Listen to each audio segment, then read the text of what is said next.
eh, pembedaan roh pembedaan roh yang pertama pada hari ini. Dan hari ini kita akan dipandu oleh dua pemateri. Nanti saya perkenalkan, tetapi sebelumnya mari kita buka pertemuan pada sore malam hari ini dengan berdoa yang akan dipimpin oleh Mas Dion, sembari juga nanti menunggu teman-teman yang lain. Maka kepada Bapak Andreas Dion, kami persilahkan untuk memimpin doa pada malam hari ini. Silahkan, Mas Dion. Baik, terima kasih. Selamat malam Bapak, Ibu, dan teman-teman semuanya. Mari kita buka acaranya dengan doa dan akan saya share doanya agar kita bisa mendoakan bersama.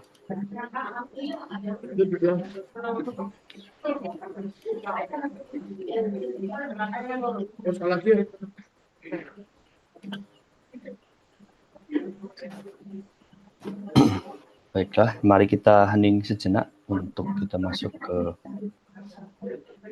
doa kita pada sore hari ini. Dalam nama Bapa dan Putra dan Roh Kudus. Amin. Roh Kudus yang baik, nyalakanlah dalam diriku api cinta kepada Pencipta dan Tuhanku. Bantulah aku untuk mengenali Engkau yang bekerja dalam keseharianku, untuk menemukan Engkau dalam aliran keberanian dan kekhawatiranku, untuk menimba kekuatan darimu dalam hiburan rohaniku, dalam air mata, dan bersamamu ketika Engkau memberikan inspirasi dan ketenangan. Bukalah mataku terhadap gangguan roh jahat, terhadap kesedihan dan kekacauan. Singkapkanlah kegelapan yang berasal dari kesepian rohani beserta tujuannya, dan tuntunlah aku kembali ke arah yang sebaliknya.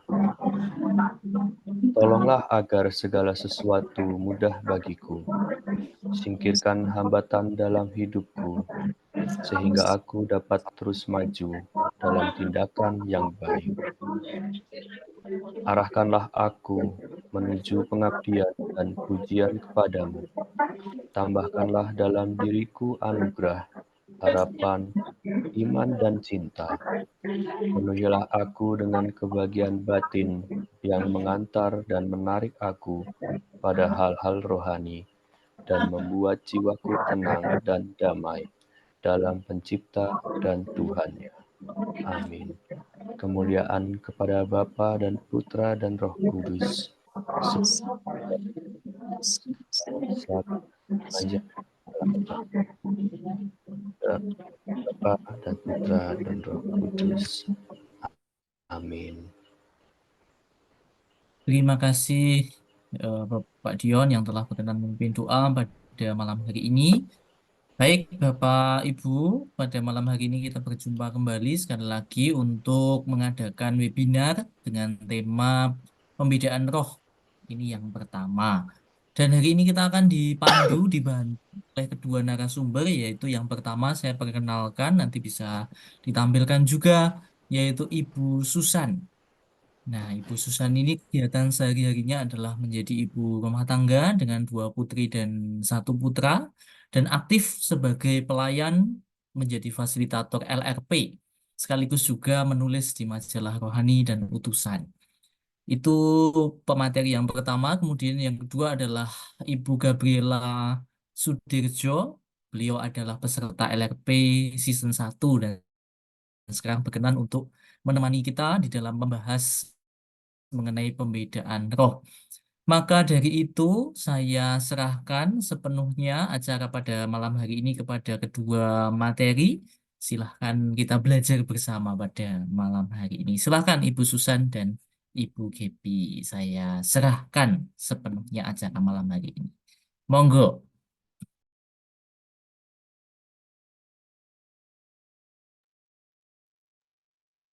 Terima kasih, Felix. Selamat malam, Bapak dan Ibu. Terima kasih sudah memberikan kami kesempatan ya, kepada Romo Marwan juga yang sudah memberikan kami kesempatan untuk dapat menjadi pembicara dalam webinar pedoman Roh Satu ini. Dan sebenarnya kami juga masih unyu-unyu, masih belajar, tapi kami mencoba membagikan sedikit apa yang sudah kami pelajari sedikit lah dibanding ya selama menjadi fasilitator kami mendapatkan sedikit pengetahuan dari setiap webinar pedoman ini dan kami mencoba untuk berbagi dengan Bapak Ibu malam hari ini. Semoga dapat sedikit memberikan pencerahan dan petunjuk dalam latihan-latihan ini, dalam apa yang harus dilakukan. Nanti webinar ini akan kami bagi dua. Nanti yang dipresentasikan yang pertama oleh Ibu Gedi, nanti kemudian di bagian kedua, baru di bagian saya akan membantu di bagian kedua. Semoga dapat memberikan penjelasan kepada Bapak dan Ibu itu aja. Silakan Ibu Gedi. Ya, terima Terima kasih. kasih Kak Felix. Terima kasih Frater. Terima kasih Felix. Terima kasih Susan. Ya. Mari kita mulai belajar bersama ya, Bapak Ibu.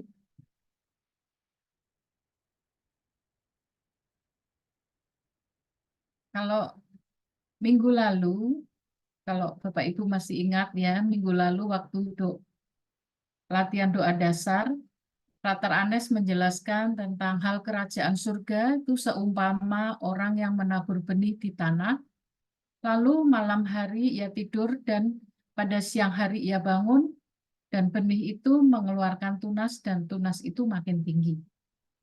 Pada malam ini kita lihat gambar ini adalah gambar gandum dan lalang ya.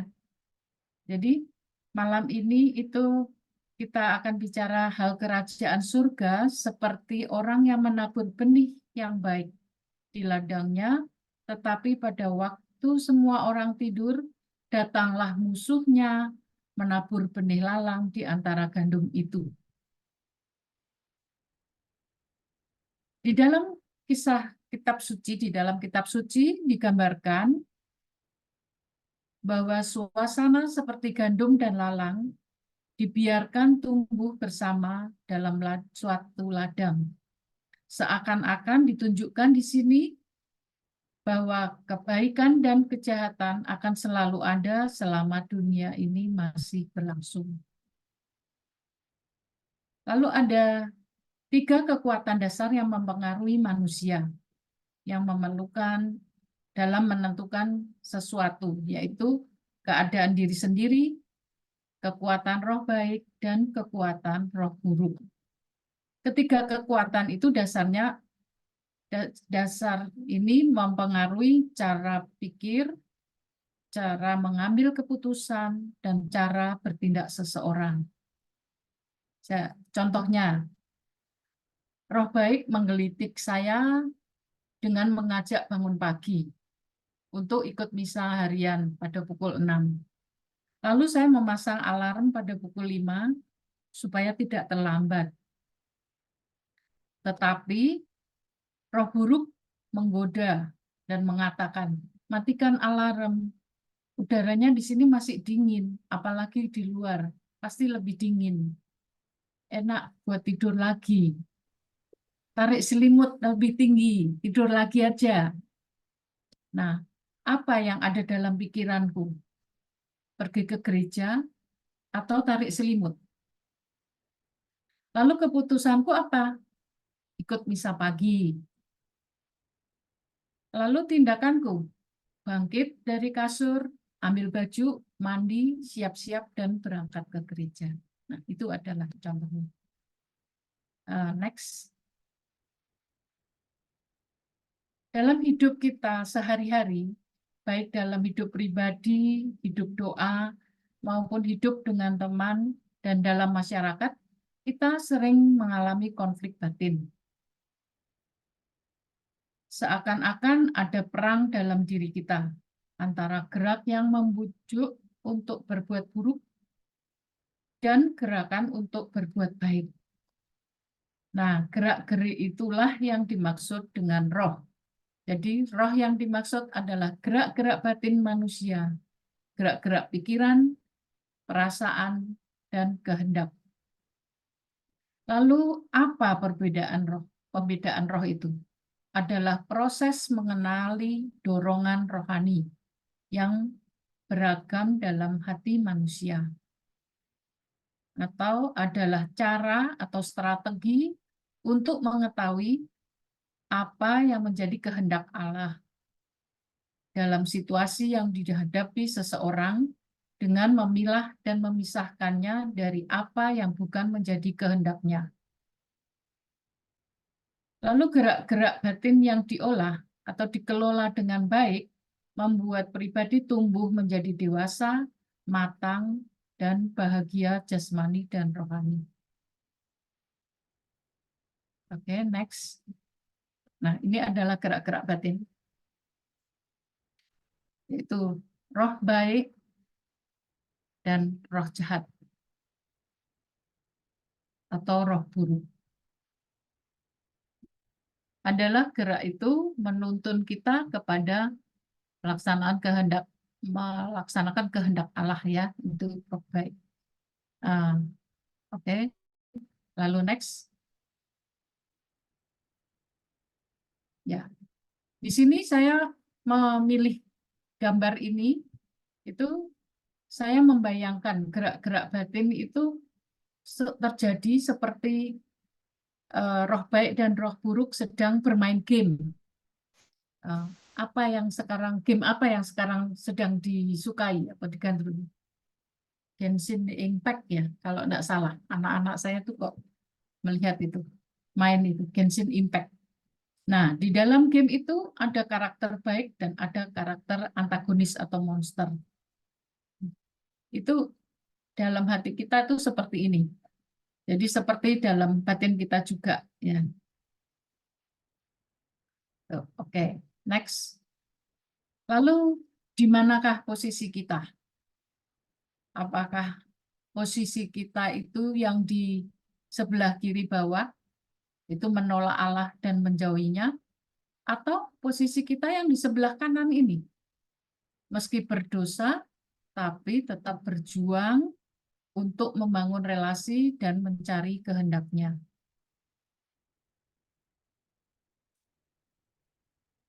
Next.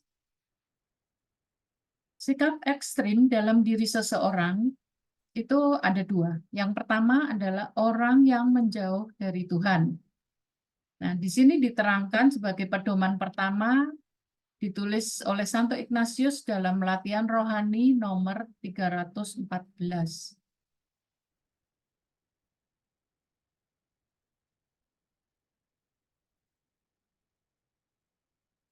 Pada orang yang jatuh beruntun dari dosa besar ke dosa besar, musuh pada umumnya bisa menyodorkan kesenangan-kesenangan semu, membuat mereka membayang-bayangkan kenikmatan dan kesenangan-kesenangan duniawi, supaya karenanya mereka tetap pada keadaan mereka dan berkembang dalam cacat serta dosa-dosa mereka.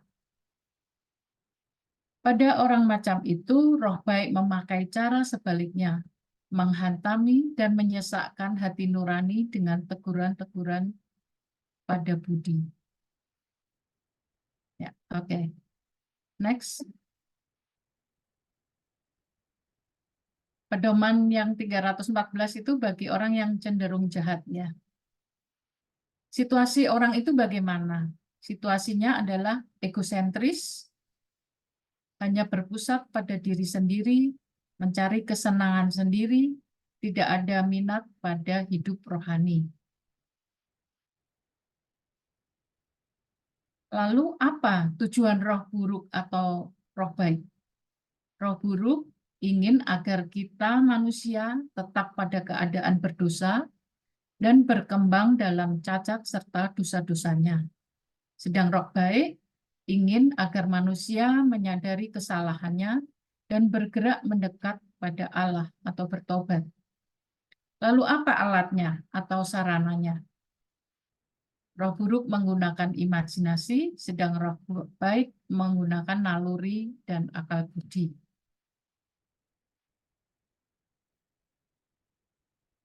Bagaimana cara kerja roh buruk dan roh baik?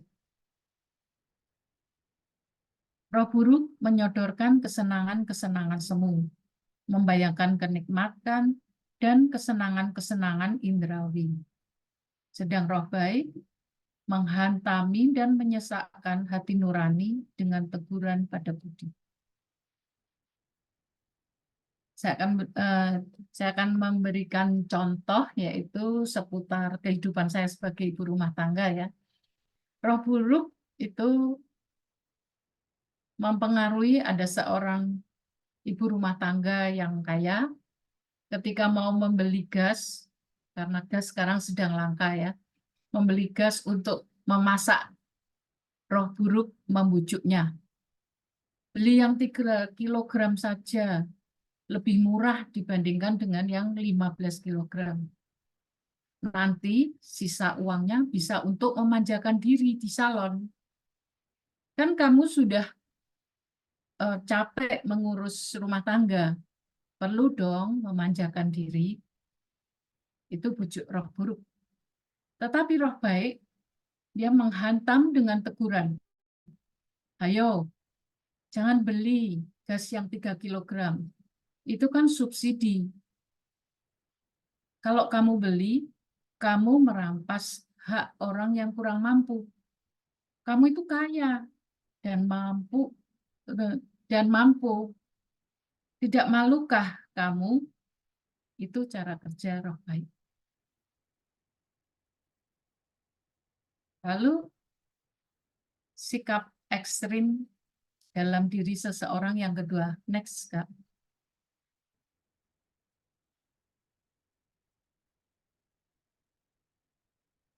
Itu yaitu orang yang menuju ke Tuhan. Dituliskan dalam buku latihan rohani nomor 315 ya.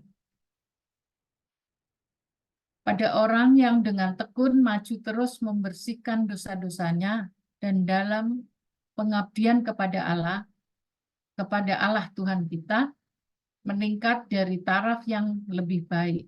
Cara yang dipakai berbalikan dari yang disebut pada pedoman 1. Ciri khas roh buruk ialah menyesakkan, menyedihkan, dan menghalang-halangi dengan alasan-alasan palsu, supaya orang tidak maju lebih lanjut. Ciri khas roh baik ialah memberikan semangat dan kekuatan, hiburan, air mata, inspirasi, serta ketenangan, membuat semuanya menjadi mudah dan menyingkirkan segala halangan supaya orang maju lebih lanjut dan menjalankan kebaikan. Lalu keadaan orangnya seperti apa? Orang ini adalah orang yang hidup dalam jalan Tuhan. Orang ini ingin semakin dekat dengan Tuhan. Orang yang mau memperbaiki diri agar bersatu dengan Tuhan. Lalu bagaimana cara kerja roh buruk atau roh baik mempengaruhinya? Yaitu yang pertama, roh buruk menyesakkan dengan menyerang bagian sensitif seseorang, penalaran orang, dan bagian pertahanan seseorang dengan alasan semu. Yang kedua, menimbulkan kesedihan dengan mencoba melumpuhkan semangat orang agar menyerah kalah dan tidak lagi mengerjakan tindakan baiknya. Yang ketiga, menghalang-halangi, itu pertama-tama membuat antusias, tetapi lalu membuatnya kecil hati atau putus asa. Yang keempat adalah memberi pikiran-pikiran sesat. Sedang roh baik memberi semangat dan kekuatan untuk berani melawan hambatan-hambatan.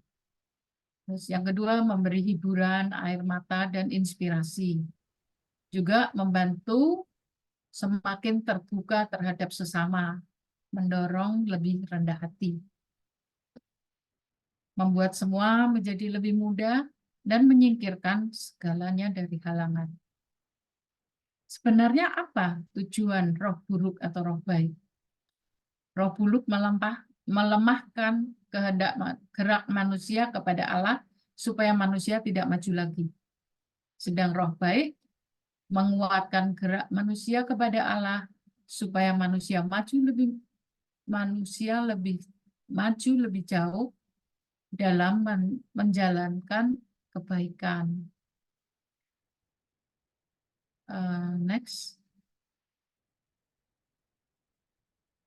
Nah, ini juga sering terjadi dalam pikiran-pikiran kita dengan memberi pertanyaan. Roh buruk sering kali menjebak kita dengan memberi pertanyaan, apakah kamu mampu melakukannya?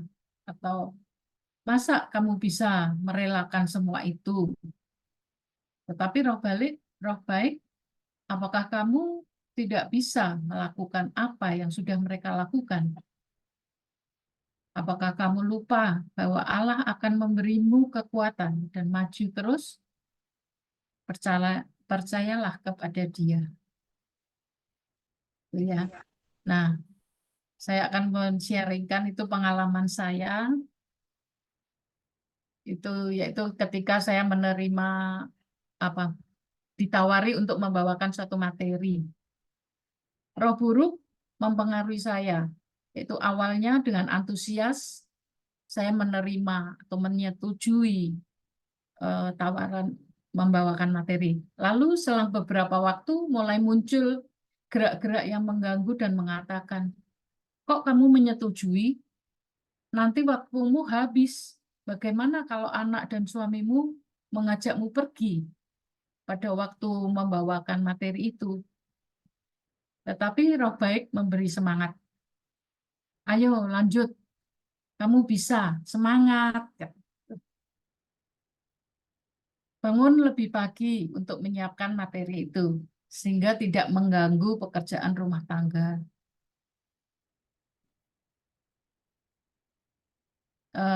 Lalu itu kan kalau suami dan anak mengajak pergi. Jangan berandai-andai, belum tentu ada rencana untuk pergi kok. Tuh. Tetapi roh buruk belum puas dan dia masih mengganggu lagi. Lalu muncul gangguan lagi. Lihat, temanmu sudah selesai membuat materinya. Kamu belum menulis sedikit pun. Itu tidak mampu, kamu tidak mampu. Sudah menyerah saja. Bilang pada panitia untuk mencarikan penggantimu. Dan berulang-ulang muncul sampai titik terakhir. Roh baik memberi kemudahan seakan-akan mengatakan, ayo pelajari lagi materinya. Lihat, ini kan bisa dipakai untuk dasar pemikiran. Lalu mulailah dari situ. Dan tereng, abrakadabra, materi selesai dengan lancar. Semua halangan terlampaui. Itu yang terjadi. Jadi di dalam batin selalu ada tarik-menarik. Next. Pedoman yang ketiga. Pedoman ketiga adalah hiburan rohani. Yang dimaksud dengan hiburan rohani adalah keadaan sewaktu dalam jiwa timbul suatu gerakan batin yang membuat jiwa jadi berkobar dalam cinta kepada pencipta dan Tuhannya. Lalu akibatnya apa kalau kita berkobar? Jiwa itu tidak dapat mencintai suatu benda ciptaan pun di seluruh bumi melulu demi bendanya, tetapi hanya demi pencipta segalanya. Setiap bertambahnya iman dan menarik perhatian orang ke arah perkara-perkara surgawi serta keselamatan jiwanya dengan memenuhinya dengan damai dan ketenangan dalam pencipta dan Tuhannya. Hiburan rohani atau konsolasi dapat juga berupa kesedihan. Sedih akan dosa dan kelalaiannya. Rasa sesal yang mendalam. Sehingga ia mau memperbaiki hidupnya ke jalan yang lebih baik. Bisa juga dalam bentuk air mata yang membuat seseorang lebih ingin berbalik kepada Tuhan dan mencintai lebih baik lagi.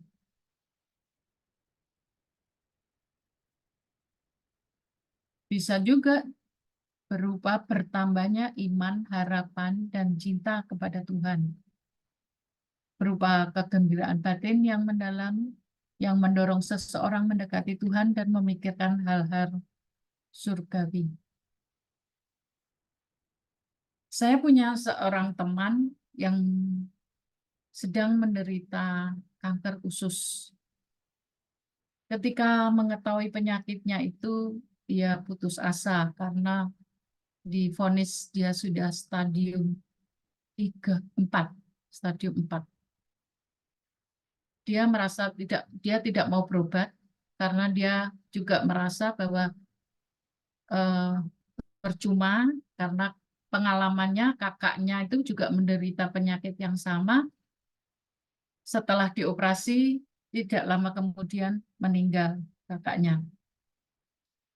Akhirnya dia konsultasi dengan Romo, dan Romo bilang, berobatlah. Kalau kamu berobat dan kamu sembuh, nanti kamu saya ajak jalan-jalan ke Tanah Suci, kata Romo. Karena ibu itu adalah kepercayaannya Romo. Dengan berjalannya waktu, iman, harapan, dan cintanya kepada Tuhan membuat dia menjadi lebih segar dan yang tadinya badannya kurus kering, akhirnya sekarang lebih berisi. Dan yang lebih mengharukan lagi, dokternya merasa bahwa teman saya ini istimewa, terjadi mujizat pada dia. Dan setiap kali melakukan kemoterapi, dokter itu selalu datang menyempatkan untuk menyapa dan sedikit mengobrol. Padahal biasanya pasien BPJS tidak pernah dijenguk oleh dokter atau diajak ngobrol pada waktu kemoterapi. Nah, karena iman dan harapannya dia yang membuat dia menjadi sesuatu yang luar biasa atau istimewa, itu menarik orang untuk lebih dekat. Next, lalu pedoman keempat, yaitu kesepian rohani. Semua yang berbalik dengan pedoman ketiga adalah perasaan berat yang langsung mempengaruhi iman dan pencarian kehendak Allah. Keadaan sewaktu jiwa merasa jauh dari Tuhan, yaitu terjadi kegelapan jiwa, kekacauan batin, gerak hati ke arah yang serba hina dan duniawi. Bingung menghadapi berbagai bujuk dan godaan yang menyeret orang ke arah hilangnya kepercayaan, harapan, dan cinta. Jiwa dalam keadaan lesu, kendor, sedih, seakan-akan terpisah dari pencipta dan Tuhannya. Oke, sampai di sini pemaparan saya. Next slide. Ya, pedoman lanjutan akan dibawakan oleh Ibu Susan. Terima kasih.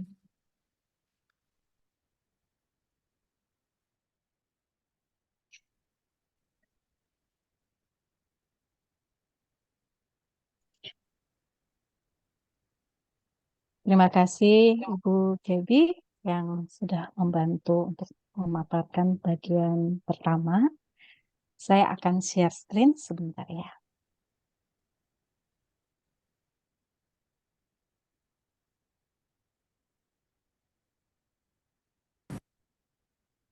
Apakah sudah terlihat?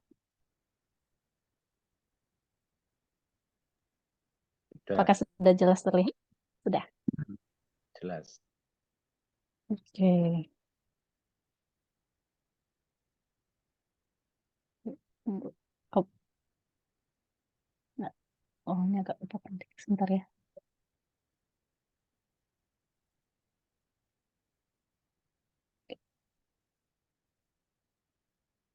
Oke. Sebelum memasuki bagian yang kedua ini, saya ingin juga menceritakan sedikit.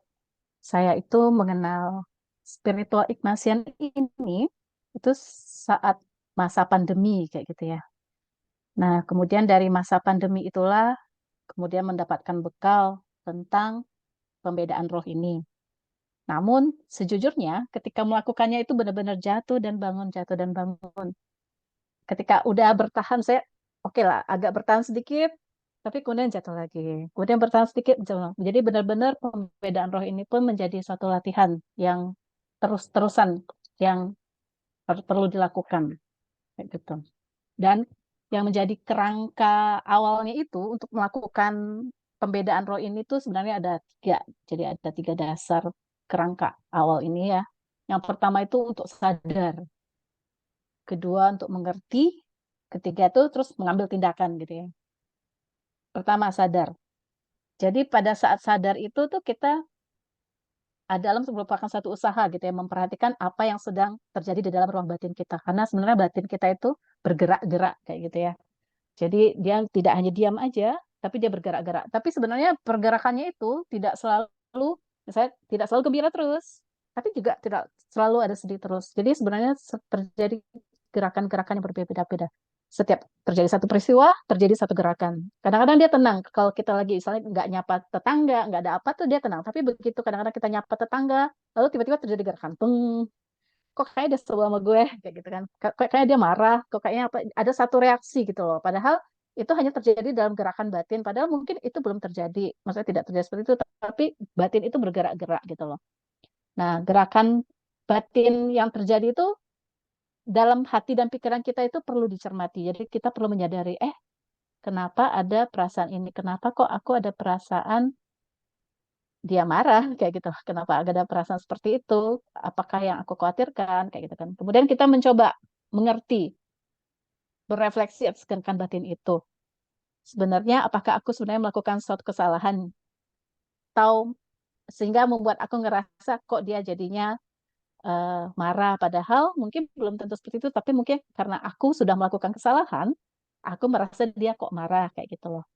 Lalu mengenali apakah ini sebenarnya datang dari Tuhan apa enggak. Jadi kalau misalnya ternyata kita salah, kalau memang datang dari Tuhan kan dia kita diingatkan, oh ya kita harus minta maaf kayak gitu kan. Tapi kalau memang itu bukan datang dari Tuhan, jadi hanya untuk membuat kita cemas, was-was kayak gitu kan. Itu harus kita kenali karena malah hubungan kita dengan orang tersebut malah mungkin menjadi rusak kayak gitu kan. Dan ketika kita sudah memutuskan, ambil tindakan. Ketika kita merasakan, oh ya memang kita berefleksi dan kita melakukan kesalahan, ambil tindakan. Oh ya, aku datang. Aku minta maaf, aku bertanya, oh ya, aku melakukan suatu kesalahan kah? Aku minta maaf. Tapi kalau memang itu hanya membuat aku supaya gelisah-gelisah, itu aku bisa tolak. Karena, oh ya, ini hanya menggelisahkan aku. Ketika aku sudah tanya, ternyata tidak ada apa-apa, berarti aku menolak keperasaan ini. Karena berarti ini bukan perasaan dari Tuhan. Jadi tiga kerangka ini akan terus, tiga hal ini akan terus menjadi pegangan untuk perjalanan pembedaan roh dan untuk mempelajari pedoman-pedoman berikutnya. Dan ini yang selalu kita akan pegang. Oke. Nah, ini untuk mengingat kembali sedikit lagi. Nah, ini mengingat kembali ya yang tadi sudah kita lalui. Tadi yang dari Ibu Gebi sudah menjelaskan.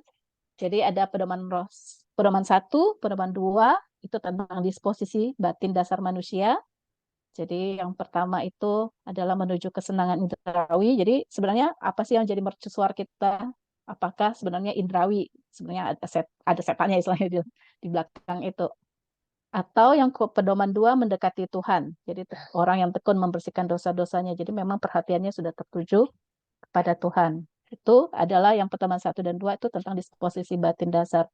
Ini akan membantu untuk kita terus maju, merasa rasakan sebenarnya karena gerakannya akan berbeda gitu ya. Jadi pedoman 3 dan 4 untuk merasa rasakan gerakannya itu. Pedoman 3 berupa hiburan, kemudian pedoman 4 bisa berupa kekeringan rohani. Dan kedua gerakan ini ditempatkan tergantung posisi batin kita di pedoman 1 dan 2 ini. Nah, pedoman selanjutnya, pedoman 5 sampai 14 itu sebenarnya adalah menjadi satu pedoman untuk mengatasi desolasi atau kekeringan batin itu gitu ya. Jadi lanjutan itu sebenarnya, jadi ketika mengalami desolasi itu apa sih yang harus dilakukan gitu loh. Karena itu merupakan satu perasaan yang gelisah gitu ya, gelisah, kacau, gelap, tidak tenang gitu loh. Benar-benar tidak bisa melihat kebenaran, saya rasa seperti itu ya. Kadang-kadang kalau kita udah sebel sama satu orang, dia ngomong apa juga salah gitu loh.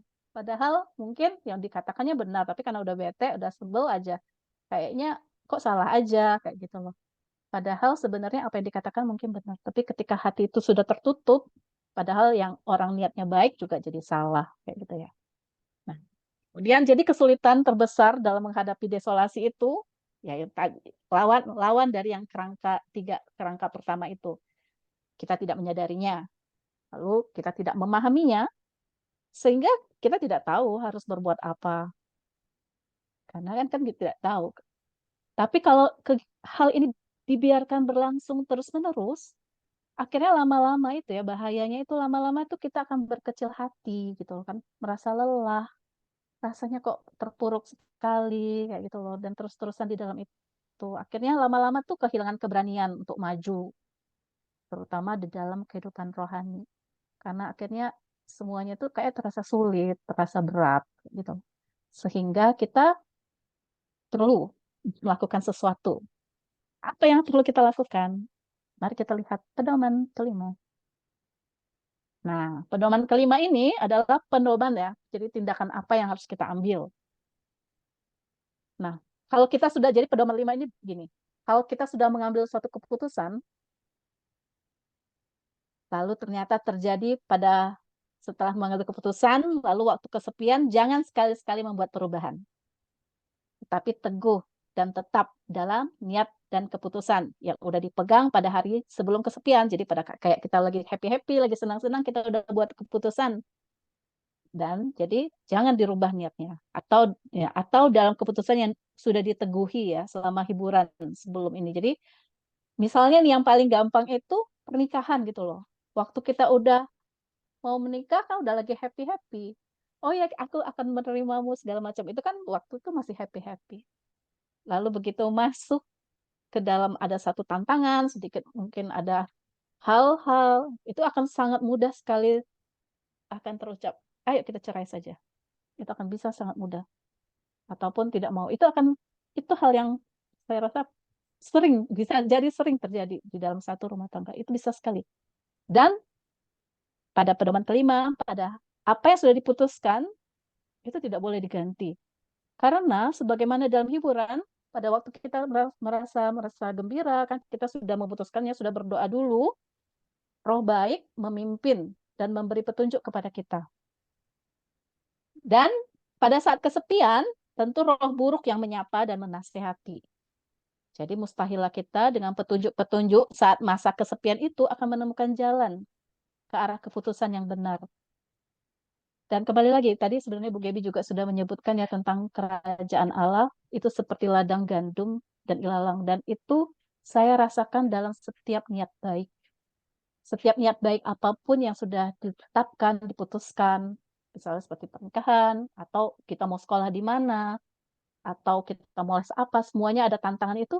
Lalu ketika sudah diputuskan, oh iya ini oke, ini sudah baik dan segala macam. Tapi selalu gandum yang mau kita tanamkan, itu selalu akan ada ilalang yang masuk gitu. Jadi si jahat kan nggak mau kita sukses. Si jahat kan nggak mau ini berhasil. Dia ingin kita jatuh, terutama kita jauh dari Tuhan. Jadi dia akan meletakkan ilalang-ilalangnya dalam hal bentuk apapun. Jadi kita harus bertahan. Kita harus teguh tetap dalam niat dan keputusan tersebut. Itu pedoman kelima. Kemudian, pedoman keenamnya, memang dalam kesepian kita tidak boleh mengubah niat-niat semula. Nah, tapi apa harus kita lakukan? Nih, tindakan lagi yang harus dilakukan pada saat kita mengalami desolasi. Tetapi besarlah gunanya bila kita dengan keras mengubah diri kita sendiri dalam menghadapi kesepian tadi. Nah, jadi yang kita perlukan itu mengubah diri kita justru. Jadi jangan lari gitu loh. Kalau lari kita itu tidak akan menyelesaikan masalah. Tapi kita hadapi. apa yang harus kita hadapi. Nah, tuh jadi sebenarnya sudah ada sarana-sarana untuk kita menghadapi situasi desolasi itu. Ya, contohnya saja tuh berdoa gitu ya. Jadi itu sebenarnya sarana yang disarankan dari Santo Ignatius sendiri itu adalah pertama kali itu adalah berdoa.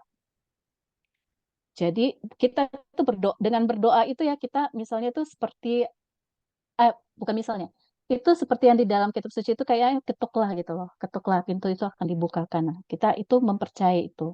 Kalau memang Tuhan akan hadir kayak gitu loh. Jadi pertama doakan, ceritakan kegelisahan ini gitu loh. Ceritakan permasalahan ini, oh, aku mengalami permasalahan ini. Bantu aku. Itu. Kita doakan. Nah, kemudian meditasi. Meditasi itu eh, membantu. Jadi membantu kita dapat, kan kita tenang gitu ya. Kita membantu kita untuk dapat melihat dengan lebih jelas. Sebenarnya apa sih yang terjadi gitu ya. Kita lebih meditasi itu. Jadi dalam meditasi itu kita menjadi seperti misalnya, menemukan sebuah nyala api gitu ya. Jadi ketika semuanya bingung, melemahkan, kita coba melepaskan diri dari hal-hal yang menggelisahkan tersebut gitu ya. Lalu kita masuk ke dalam meditasi. Jadi meditasi itu mungkin seperti yang latihan rohani ini ya, yang seperti yang kita laki lakukan, coba kita tenang dan kita coba temukan. Jadi tenang dulu dan temukan. Dan kemudian, jadi meditasi-meditasi itu kita bisa melihat kebenaran-kebenaran itu dalam iman gitu ya. Jadi misalnya sabda dalam kitab suci, kita bisa menemukannya dalam kitab suci.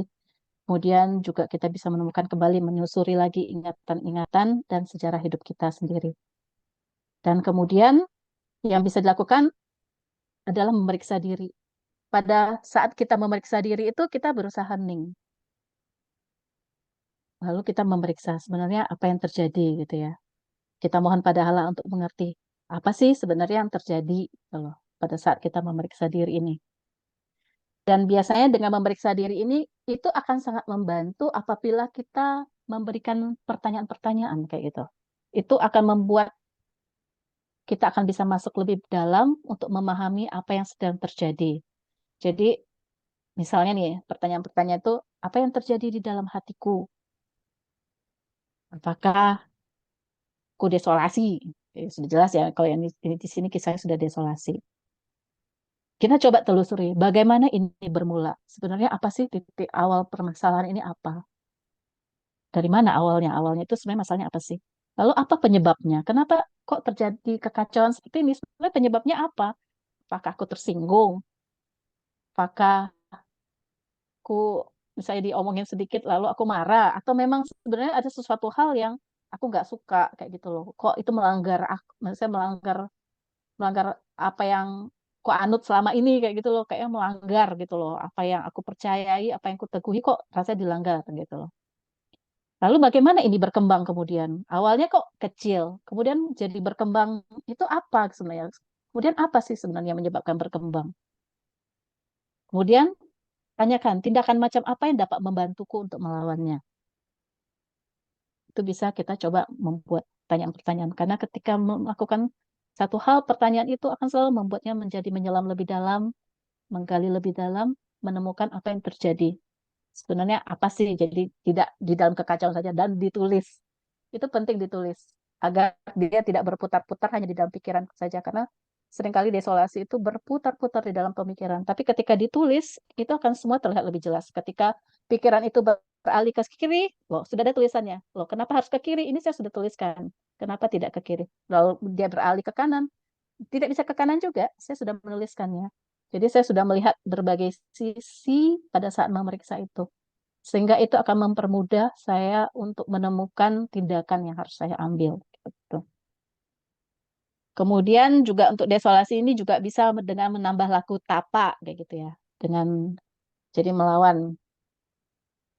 Misalnya kalau ternyata tadi desolasinya itu misalnya oh kok ternyata saya desolasi itu ternyata kolesterol saya naik. Nah, laku tapa apa yang perlu saya lakukan?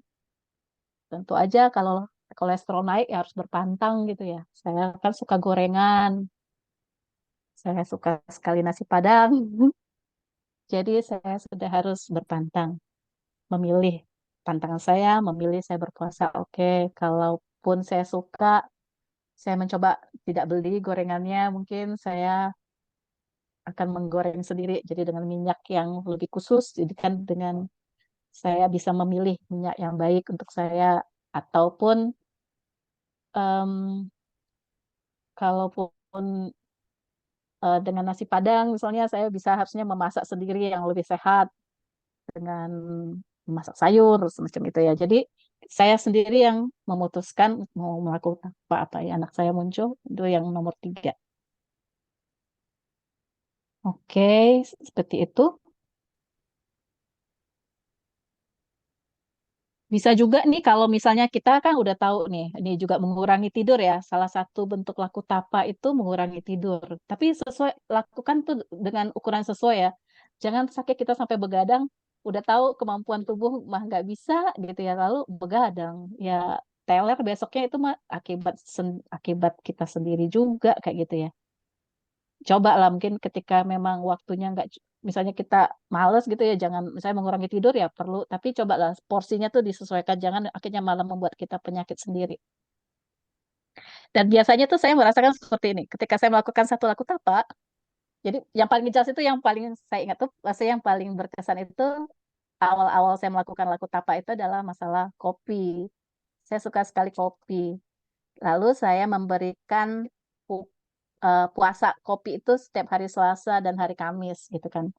Jadi awal-awalnya itu setiap hari Selasa dan Kamis, pikiran saya nanti akan berteriak kopi, kopi, kopi, kopi gitu loh. Tapi nanti di hari lainnya, dia diam-diam aja gitu loh. Jadi ketika saya sudah mulai terbiasa, saya sudah mulai, mereka dia diam-diam aja gitu loh. Terus saya merasakan, oh ya mungkin ini, saya menamainya. Saya menamainya dengan keinginan. Ini suara keinginan saya, seperti inilah suara keinginan saya itu. Ketika saya berpuasa, dia malah minta kopi. Keinginan saya tuh ya. Terasa sekali tuh suatu keinginan untuk minta kopi itu. Tapi ketika lagi hari nggak puasa, saya juga nggak gitu kepengen gitu loh. Lalu saya jadi semakin merasakan, oh inilah suara keinginan saya. Gitu caranya waktu itu saya menemukan suara keinginan saya. Oke, selanjutnya. Nah, nah, untuk pedoman ketujuh ini kita akan lebih masuk ke dalam makna desolasi atau kesepian, kayak gitu ya. Nah, tunggu, makna desolasi itu yang ada dalam kesepian hendaknya menimbang-nimbang bagaimana Tuhan untuk mencoba dirinya, lalu telah membiarkan dia dalam kemampuan kodratnya sendiri supaya melawan macam-macam bujuk dan godaan musuh. Eh, sebentar, baterainya habis.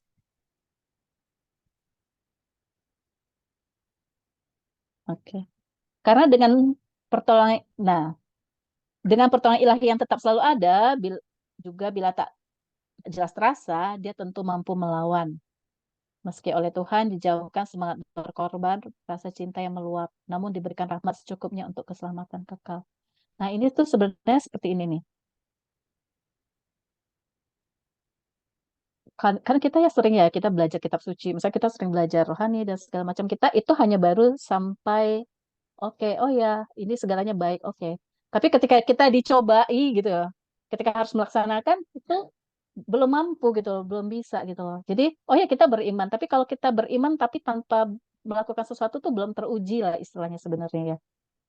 Loh, kemarin katanya, jadi yang saya paling ingat itu kan ketika salah satu dalam doa saya itu ya waktu itu kan misalnya membaca, saya selalu percaya, oh ya Tuhan mendampingi saya di dalam pi gitu kan. Itu ada salah satu kutipan itu ya di Yesaya kalau nggak salah ya. Tuhan selalu mendampingi di dalam api, di dalam sungai-sungai kayak gitu ya. Tapi ternyata ketika dikasih tantangan saya tuh takut gitu loh, saya mundur. Nah, loh, padahal kan Tuhan udah bilang dia akan mendampingi saya gitu loh. Butuh suatu iman yang benar. Oh ya, saya percaya pada Tuhan, dia akan mendampingi saya akan menjalaninya. Ini ada suatu tantangan dan saya akan maju gitu loh. Ketika saya, ya, jadi iman itu juga perlu dibuktikan dengan tindakan kayak gitu loh. Dan dengan melakukannya itulah barulah kita bertumbuh kan. Artinya kekuatan rohani itu semakin dapat bertumbuh. Semacam itu. Jadi contoh orang yang dicobai itu, contohnya itu yang paling terkenal tuh Ayub gitu ya. Ayub itu dia sebenarnya dia baik-baik aja, dia saleh gitu ya. Tapi ketika dia iblis itu waktu itu datang gitu ya. Jadi dalam cerita itu iblis itu datang. Lalu dia ingin mencobai Ayub dan akhirnya Tuhan mengizinkannya.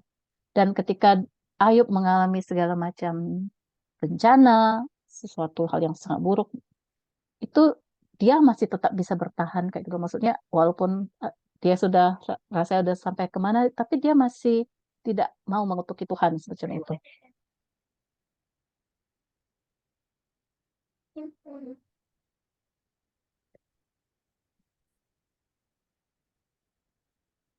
Sebentar.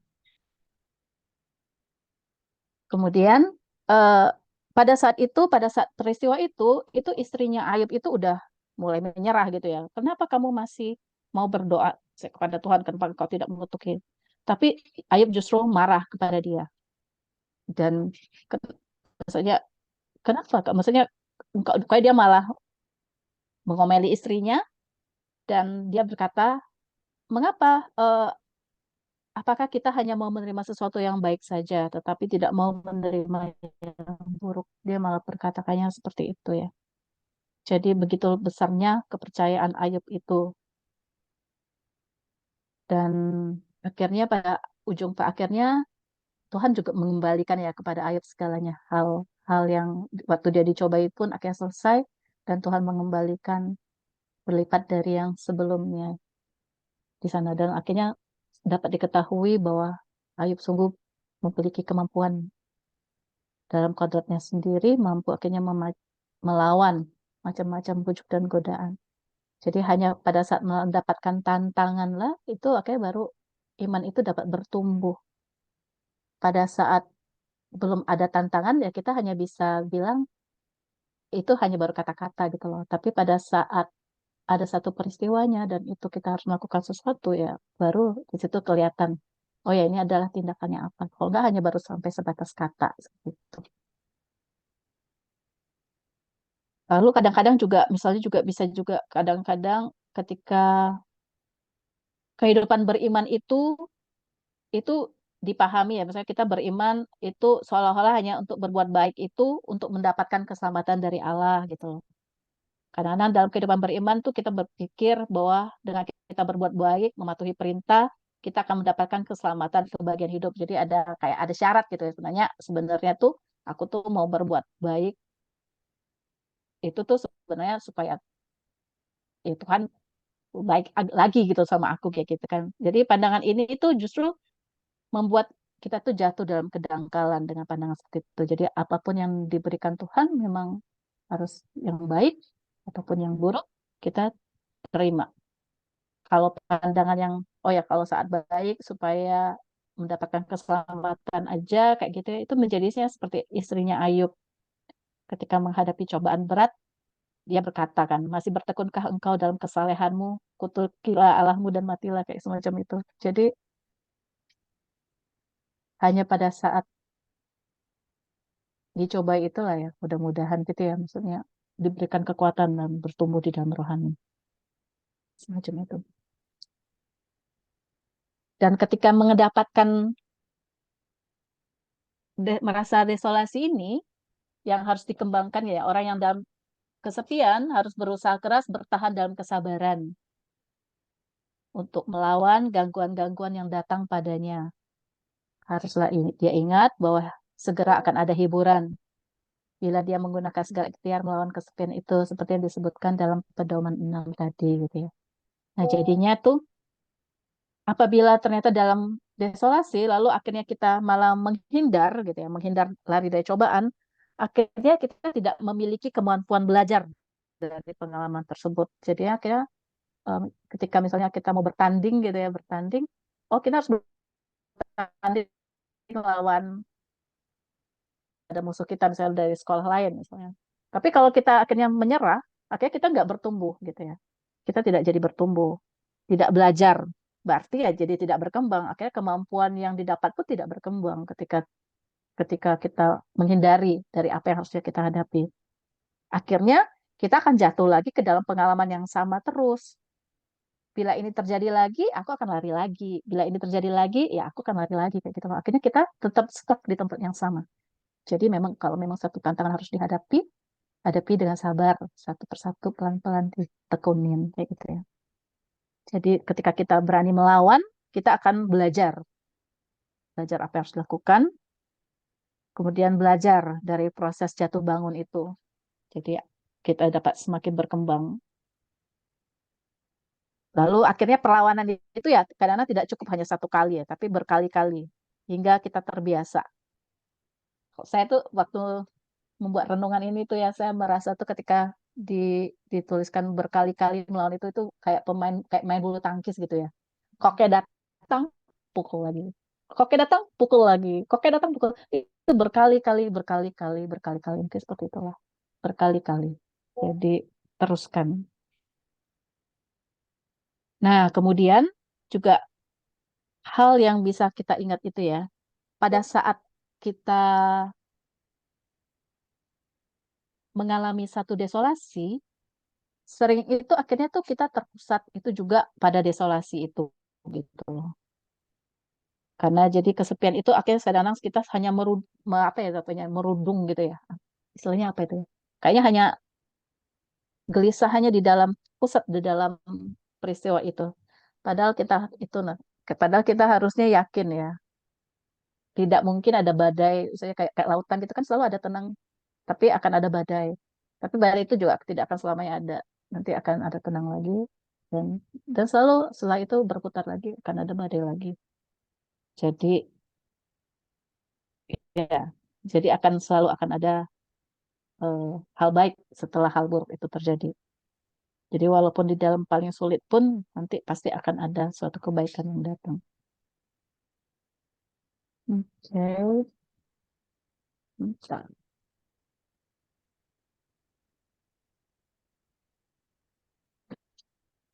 Kemudian,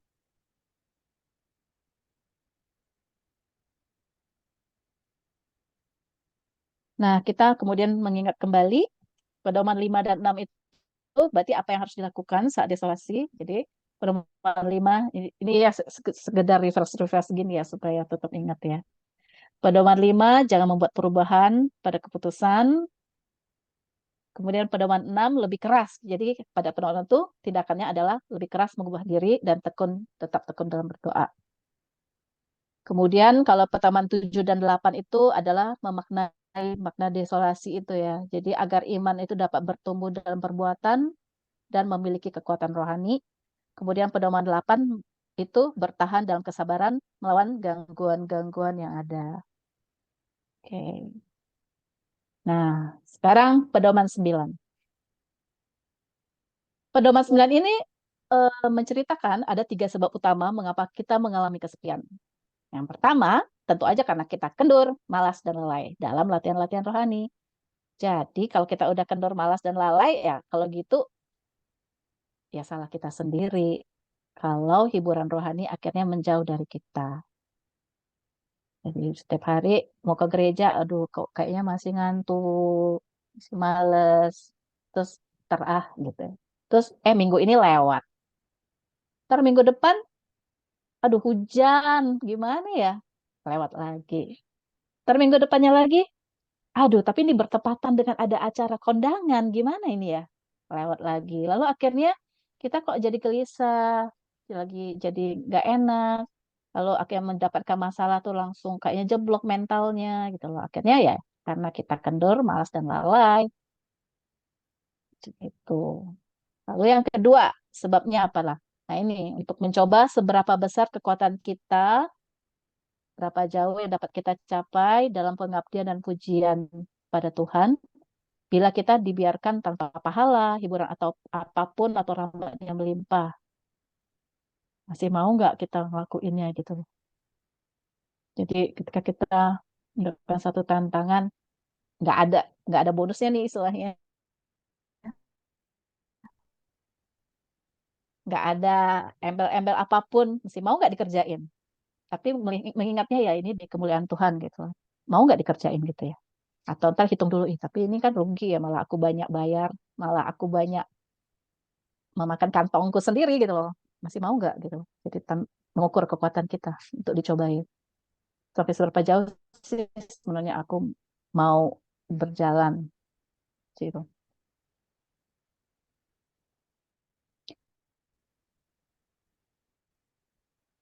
Kemudian yang ketiga, untuk memberi kita pengetahuan yang benar, pengertian yang benar. Karena itu kan ada rasa devosi yang berkobar-kobar ya, aku sangat semangat berdoa, atau rasa cinta yang meluap-luap, atau air mata, atau macam-macam hiburan rohani itu sebenarnya bukan dari aku. Akhirnya itu semuanya anugerah dan rahmat dari Tuhan belaka. Jadi Allah tuh tidak ingin kita bersarang di rumah orang.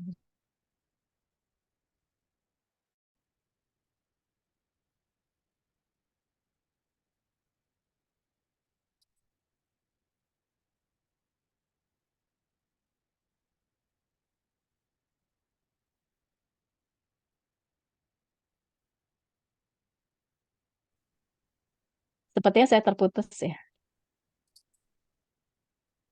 Iya, Halo, sepertinya saya bisa terputus. di screen. Ya, sudah kembali Sebentar. lagi, Oke. Bu Susan.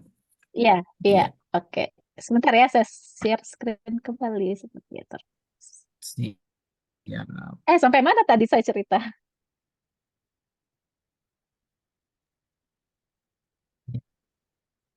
Ini terakhir di sini, tidak terlalu jauh. Oke. Yang nomor 3 sudah? Baru masuk tadi mungkin sepertinya. Nomor 3 sudah? Sudah di yang ke poin ketiga sudah? Ya, sudah. Oh, sudah. Oke.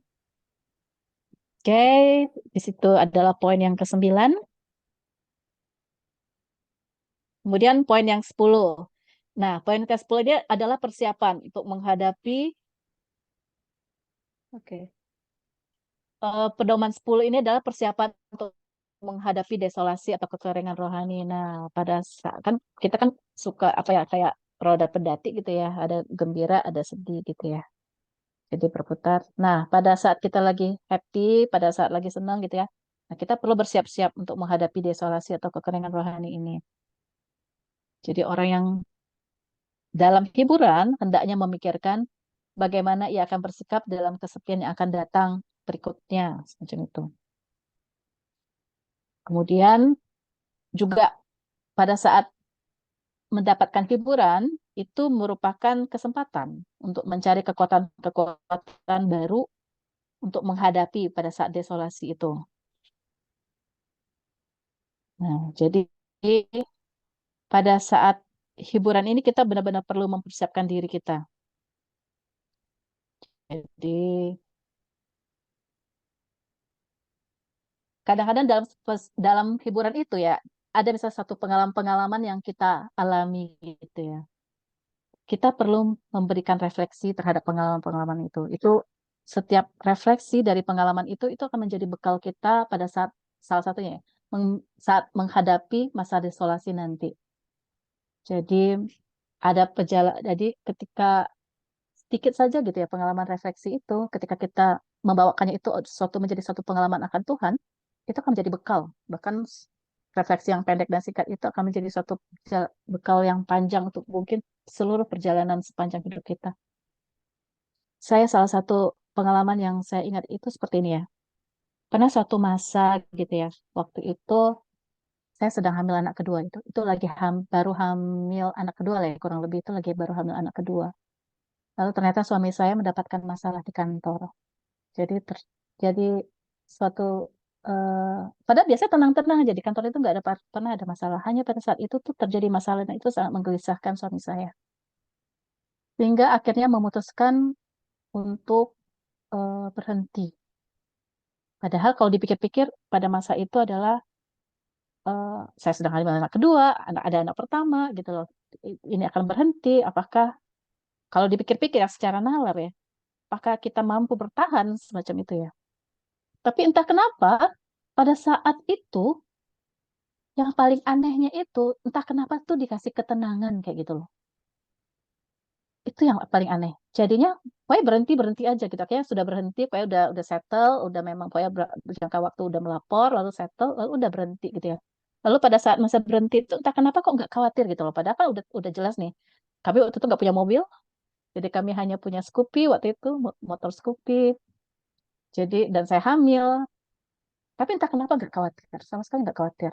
Lalu kami malah sempat nonton ke bioskop dengan Scoopy pulang hujan-hujanan kayak gitu ya. Tapi semuanya senang-senang aja gitu loh, nggak ada yang khawatir. Dan kami tahu kami punya tabungan itu hanya cukup untuk bertahan untuk beberapa bulan ke depan, kayak gitulah. Lalu, tapi entah kenapa tuh diberikan satu ketenangan. Kemudian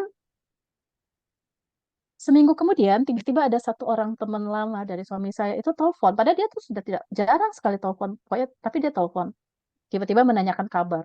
Lalu pada saat menanyakan kabar itu, lalu kan suami saya cerita gitu kan, oh ya ini berhenti dari situ gitu kan. Oh ya, dia kaget, oh ya sudah berhenti. Ternyata dia membawa kabar, oh ya di sini lagi cari lowongan pekerjaan kayak gitu loh. Oh ya, lalu akhirnya ya coba saya melamar ke situ. Dan dengan sangat cepat, seminggu kemudian deal, jadi. Jadi akhirnya suami saya akan bekerja di perusahaan itu. Akhirnya malah kita yang bingung karena terlalu cepat. Kita kan sebenarnya mau agak santai dulu karena kan Robin, ya suami saya itu sudah lama bekerja, bertahun-tahun bekerja, jadi kayak butuh juga healing gitu kan. Akhirnya kita yang lalu bingung, kecepatan ya gitu ya.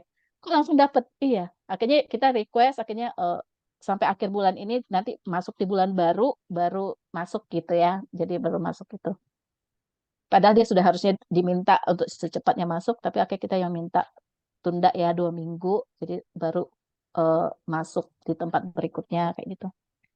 Dan ternyata di tempat yang baru ini itulah yang mencukupi kebutuhan kami gitu loh. Jadi ternyata bila kami terus bertahan dengan situasi yang itu gitu, dalam situasi yang itu eh, suami saya itu tidak akan bisa bertemu dengan anak karena harus berangkat sangat pagi-pagi sekali karena macet ya. Pagi-pagi sekali udah harus berangkat sebelum jam 5, sebelum jam 6 udah harus berangkat dan pulang itu bisa sampai rumah itu bisa jam 9 atau jam 10 malam itu baru pulang karena macet banget gitu.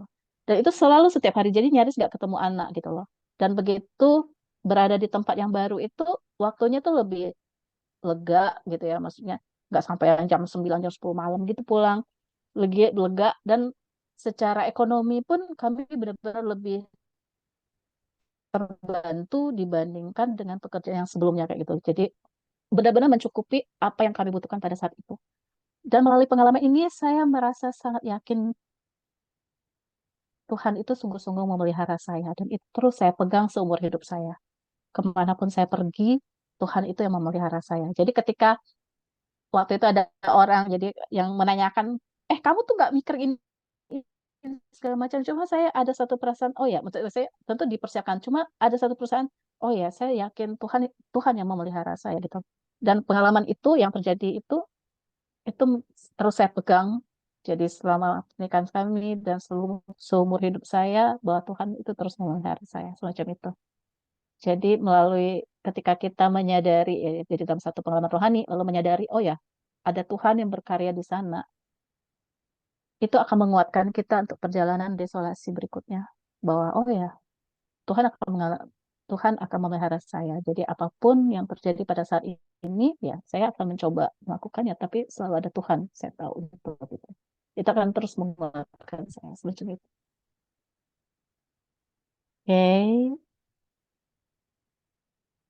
berikutnya. Nah, pedoman ke-11, keseimbangan batin. Nah, ini nih kayak ini ya, kayak paradoks itu ya. Jadi kalau dia bilang, misalnya ketika dia bilang positif, lalu jadi negatif. Ketika dia bilang negatif, akan menjadi positif. Semacam itu. Jadi ini, orang yang terhibur harus mencoba untuk merendahkan diri dan mengakui kehinaannya sejauh mungkin. Dengan memikirkan betapa lemah dirinya dalam waktu kesepian. Tanpa rahmat atau tanpa hiburan semacam itu. Jadi pada saat orang terhibur, jangan sombong, kayak gitu ya. Tapi tetap harus merendahkan diri dan mengakui kehinaannya. Karena akhirnya semua itu hanya rahmat Tuhan. Gitu. Ya, jangan tiba-tiba lagi terhibur terus nggak doa, pongah sana gitu ya, jangan ya. Dan sebaliknya, orang yang kesepian hendaknya memikirkan bahwa dirinya itu berkemampuan besar karena punya rahmat cukup untuk melawan semua musuhnya bila mencari kekuatan pada pencipta dan Tuhannya. Dan saya sendiri merasakan ya, maksudnya di dalam, kalau kita membaca kitab suci itu kan ada ya, berbahagialah orang yang apa ya, misalnya sedih, nanti dia akan dihibur, yang terserah akan itu yang semacam paradoks itu kan waktu itu ada di kitab suci yang kabar bahagia ya kalau nggak salah di situ.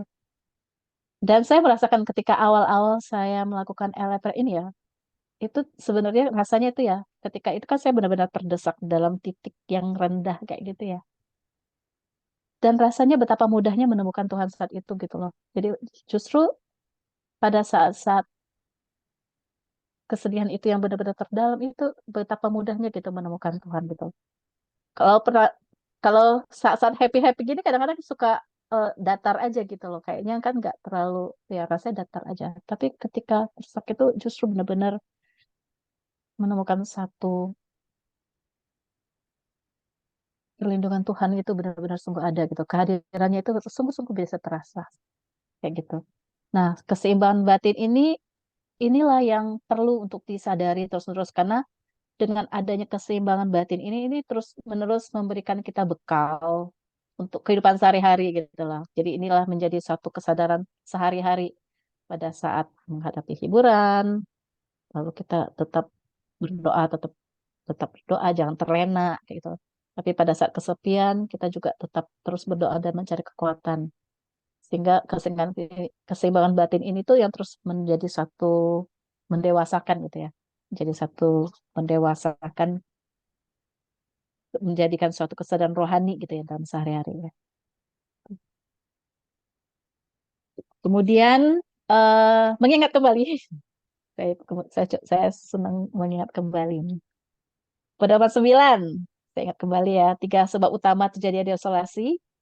Jadi karena kendur, mencoba seberapa kekuatan kita, mendapat pengetahuan yang benar. Pedoman 10, persiapan menghadapi desolasi. Pedoman 11, keseimbangan batin. Dan pedoman terakhir nih, menjelang ya, 12, 13, 14. Masih bertahan ya, teman-teman. Pedoman 12, 13, 14, 3 pedoman terakhir itu akan masuk dalam ciri-ciri khas musuh.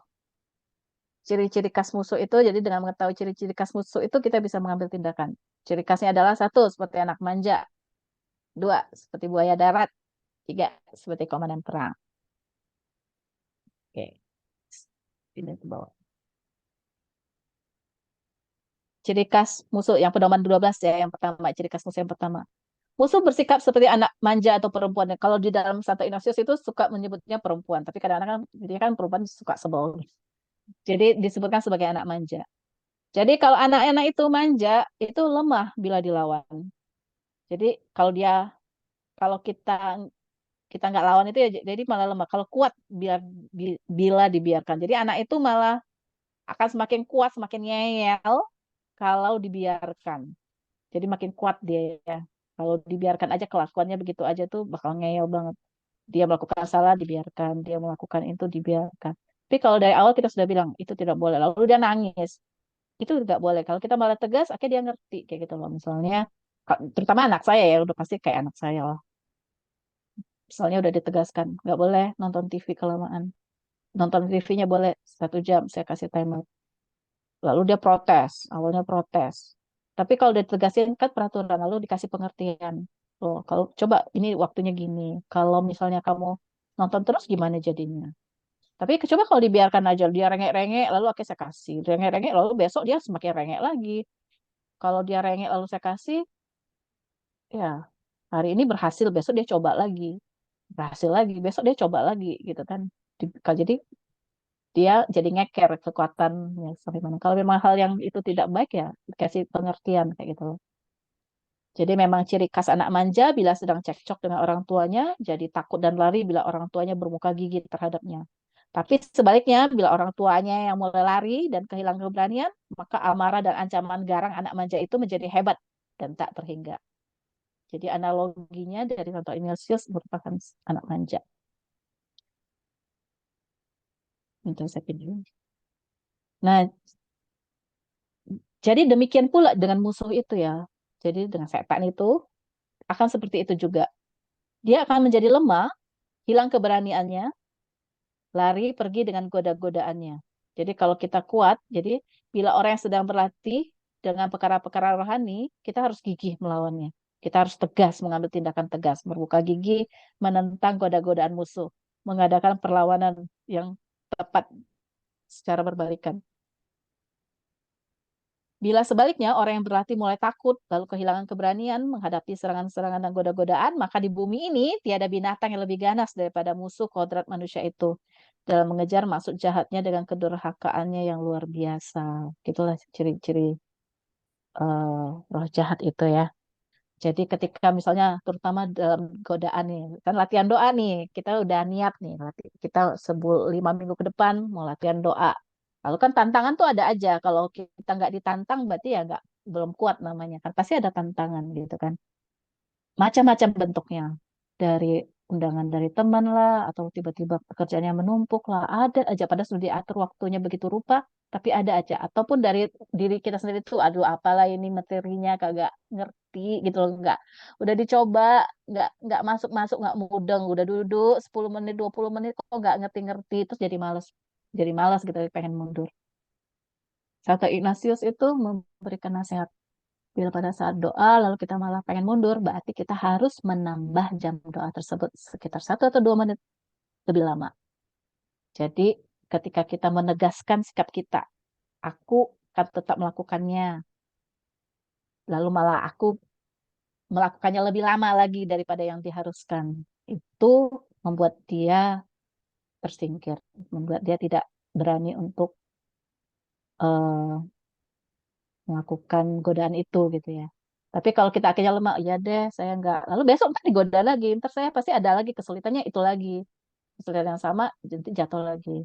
Kesulitan yang sama, nanti jatuh lagi. Nanti akan semakin terus-terusan goda-godaan itu akan datang. Lalu akhirnya apa yang direncanakan semula nggak jadi-jadi, akhirnya nggak tercapai. Niat yang kita sudah rencanakan itu pasti akan koyak. Jadi kita harus tegas. Kalau saya sudah memutuskan, mau berarti latihlah gitu. Berikutnya, ini adalah ciri khas yang musuh yang kedua atau pedoman 13. Musuh itu seperti buaya darat. Nah, jadi dia ingin tetap dirahasiakan, jangan dikasih tahu ke siapapun. Kayak eh, kalau saya karena mungkin saya agak suka yang sesuatu yang cute-cute ya. Jadi ini gambarnya agak cute-cute sedikit nih. Jadi dia nawarin balon, tapi jangan kasih tahu. Ayo ya sini deh, gitu kan lalu dibawa pergi gitu kan. Tahu lalu atau kita berbohong, mana ya itu? Oh nggak tahu gitu kan. Lalu nah, karena memang orang cabul dengan kata-kata merayu gadis putri seorang ayah yang baik atau istri seorang suami yang baik ke arah masuk serongnya, tentu berkehendak agar kata-kata dan bujukannya tetap dirahasiakan. Akan banyak sekali dalam pengalaman hidup kita sesuatu yang tidak ingin kita ungkapkan kayak itu. Jadi, nah, sebaliknya sangatlah membuat dia tidak senang bila akhirnya kata licik dan maksud serong tadi dibuka oleh gadis di hadapan ayahnya atau oleh suami di hadapan istri di hadapan suaminya.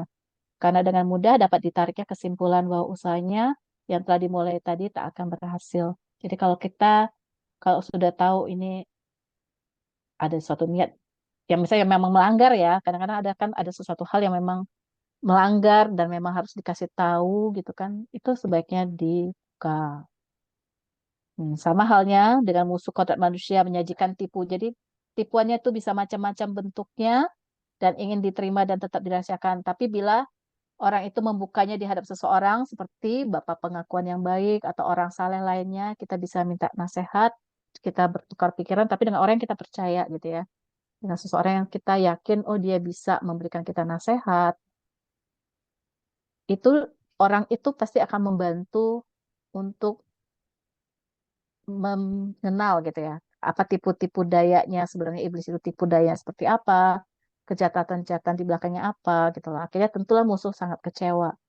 Dia tahu usaha jahat yang dimulainya tak akan berhasil bila tipu dayanya jelas terbuka, semacam itu.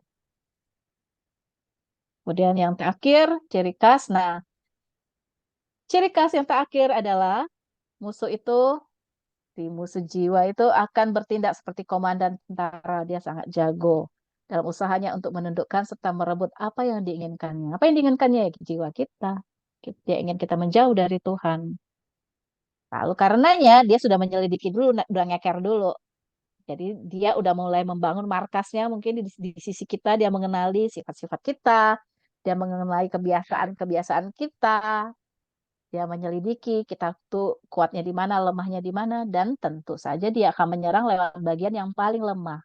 Jadi kita perlu menyadari aku lemahnya di mana karena dia itu akan sesuatu titik titik fokus yang paling mudah diserang.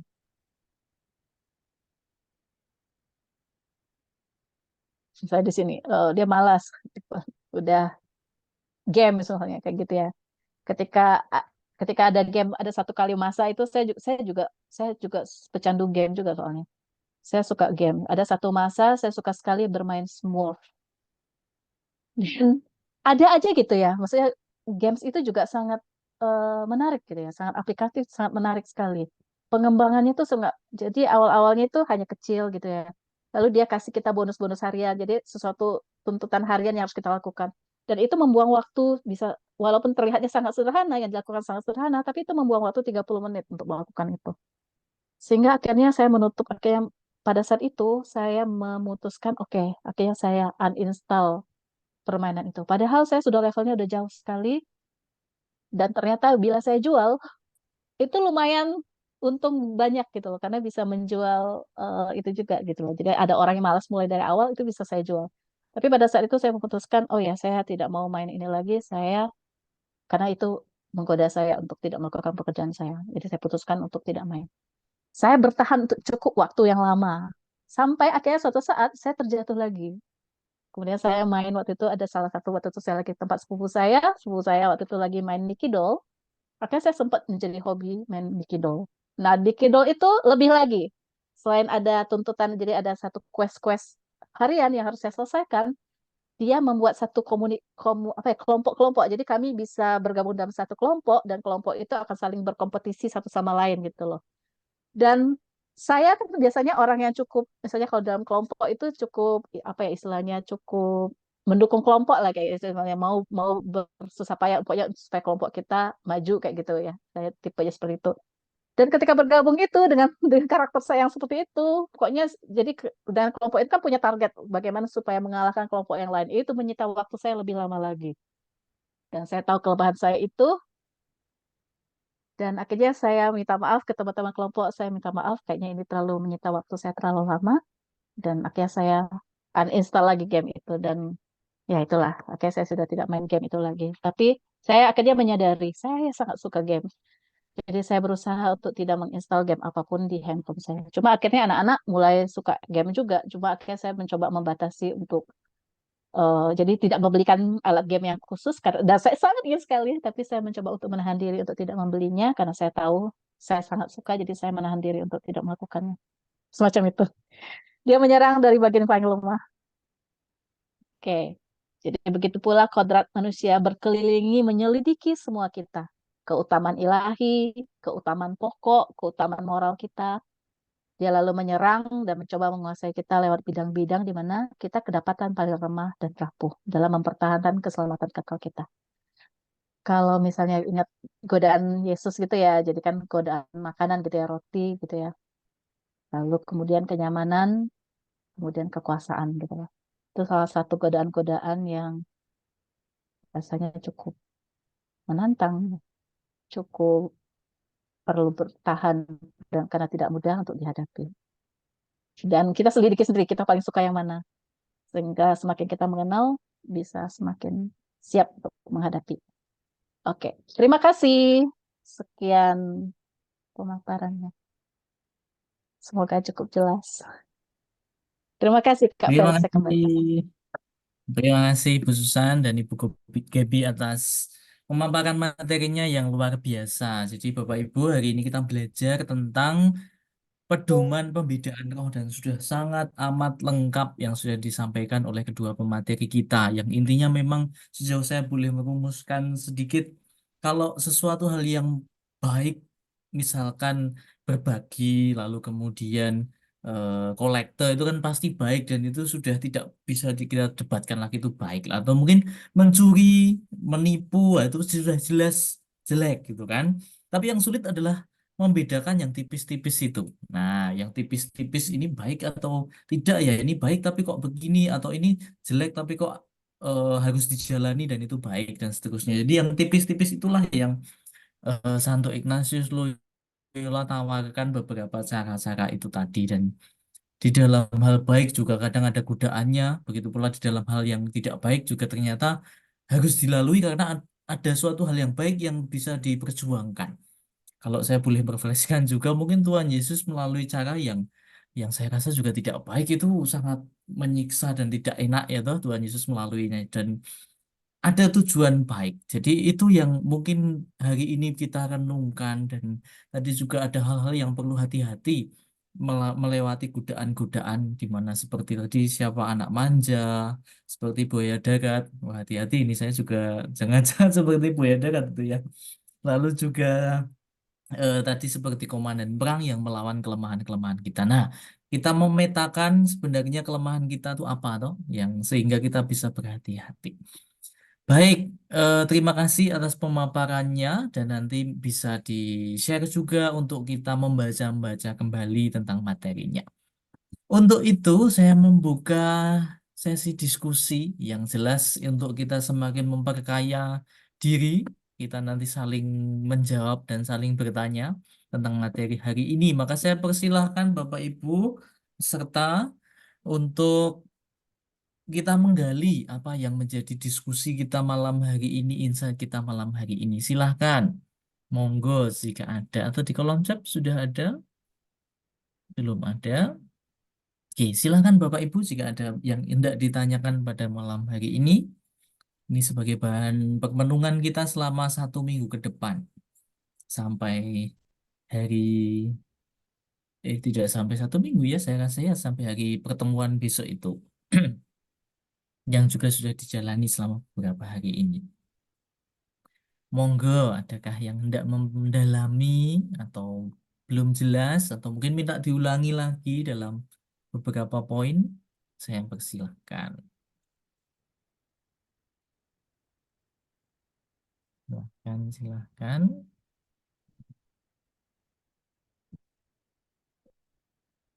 Atau mungkin beberapa yang sudah menjalankan selama hari-hari ini, saya rasa para fasilitator juga sudah menyampaikan beberapa hal yang harus dijalani selama seminggu ini.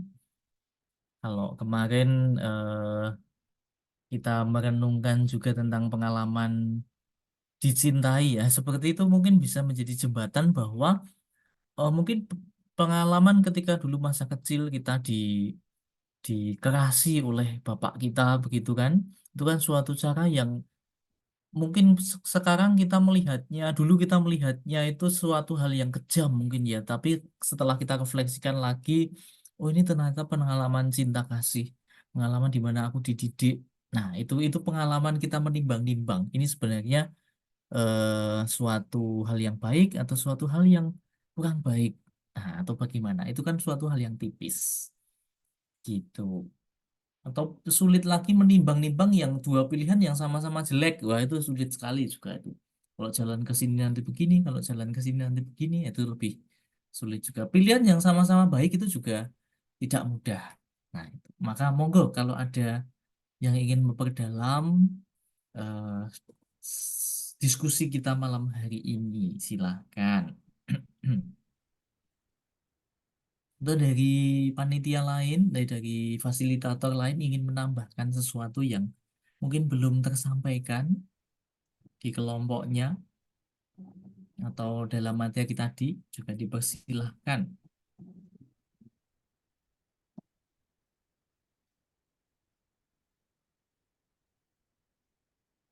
Boleh Silahkan, bertanya, silahkan. Monggo, Bapak Petrus Deni Kuncara, silahkan Bapak. kalau hari ini kita bahas tentang roh ya, tentang roh baik itu. Apakah roh ya, itu atau bahasa roh atau apa istilahnya ya, itu sama dengan suara hati yang saya pertanyakan itu. Ya, baik, terima kasih. Ada lagi Bapak Petrus Deni yang hendak di... Itu dulu aja, Tersun. Baik, terima kasih, matur suwun. Silahkan, mungkin saya kembalikan dulu kepada Ibu Gibi dan Ibu Susan untuk bisa menjawab ini dulu. Nanti jikalau masih belum clear, bisa kita lemparkan kembali ke audiens. Monggo, Ibu. Dari Ibu Gibi dulu mungkin. Silahkan.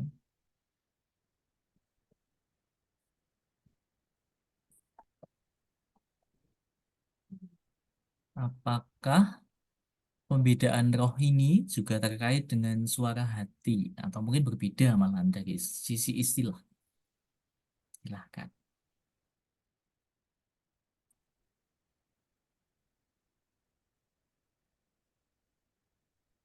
Ya, eh, terima kasih untuk pertanyaannya, Pak Yudian.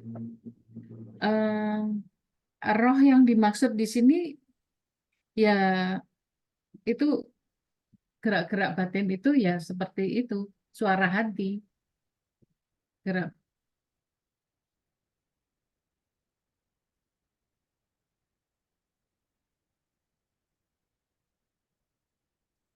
Jadi anu ya, yang dimaksud itu sama ya dengan suara hati kita ya.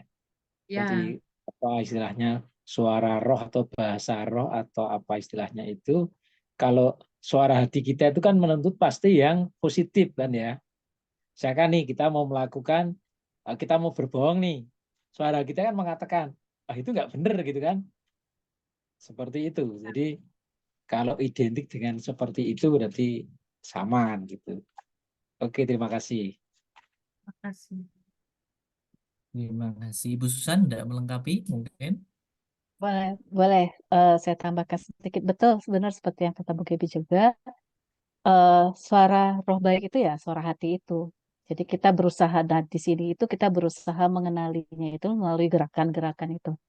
Karena ternyata s- di dalam hati kita itu yang menggerakkan itu bukan hanya roh baik saja, tapi juga ada roh roh jahat kayak gitu ya. Jadi kita berusaha mengenali, mengikuti yang roh baik. Jadi sebenarnya di dalam diri kita itu ada tiga suara ya sebenarnya. Suara diri kita sendiri, keinginan kita sendiri, suara roh baik itu yang suara hati itu. Lalu ada satu satu lagi suara roh jahat itu yang berusaha menggoda kita dengan pikiran-pikiran, dengan sesuatu tawarannya itu. Jadi ada tiga, dan suara roh baik itu ya suara hati itu yang berusaha memandu kita untuk melakukan perbuatan yang baik, yang semakin dekat kepada Tuhan. Itu aja saya menambahkan sedikit. Terima kasih Terima pertanyaannya Pak kasih. Petrus.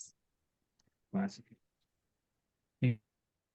Terima kasih. Jadi di dalam diri kita, di dalam hati kita ada tiga sisi. Tiga sisi. Ada suara dari roh baik yang kita imani dari Tuhan, lalu dari suara roh jahat yang kita imani dari jahat, setan, dan kita di tengah-tengah dalam keadaan memilih mau lari kemana.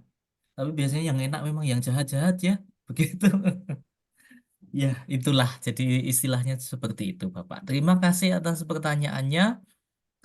Ada lagi, semonggo yang hendak diperdalam. Hmm, Silahkan. Jadi kalau kalau di kelompok kami ini sekaligus saya sharing ya, saya untuk pengantar sebelum kemarin pertemuan pertama itu coba malam hari begitu melihat kegiatan hari ini kira-kira eh, hal baik atau hal buruk apa yang kuikuti pada hari ini. Jadi sembari memetakan kalau di kelompok coba saya ajak untuk memetakan kira-kira tadi pagi apakah aku malas-malesan, oh berarti itu jelek. Apakah ini sudah semangat, oh ini berarti baik begitu. Itu salah cara sederhana untuk mengecek hal-hal yang harian itu mengikuti roh baik atau roh jahat. Nah, nanti semakin kita membiasakan itu biasanya Tuhan ngasih yang lebih tipis. Nah, itu ini baik tapi isinya jelek. Misalkan berderma tapi aku pengen diakui bahwa aku ini berderma, berbuat baik misalkan.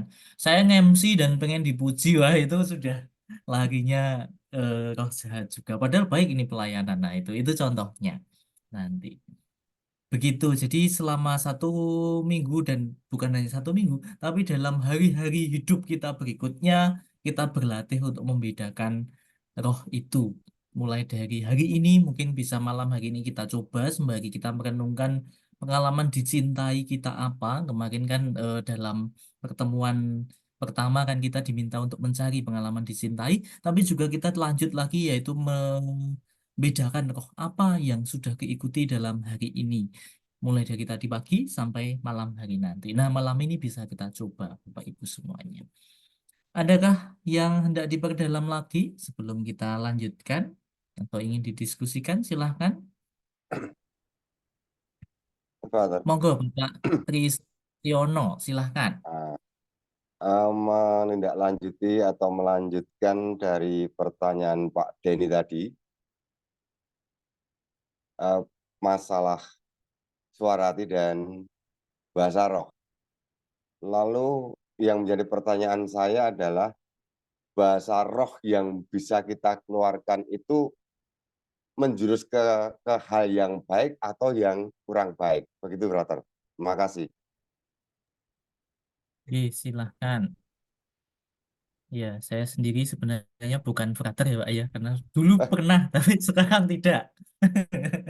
Oh, lah kemarin master gitu ya. Oke, Iya. oke, oke, oke. Dulu pernah, mungkin auranya masih ya, Pak. Ya. Ya, baik. Ya, Pernah betul. mencoba, pernah mencoba. Oh gitu. Ya, ya, Ya, ya, ya. baik.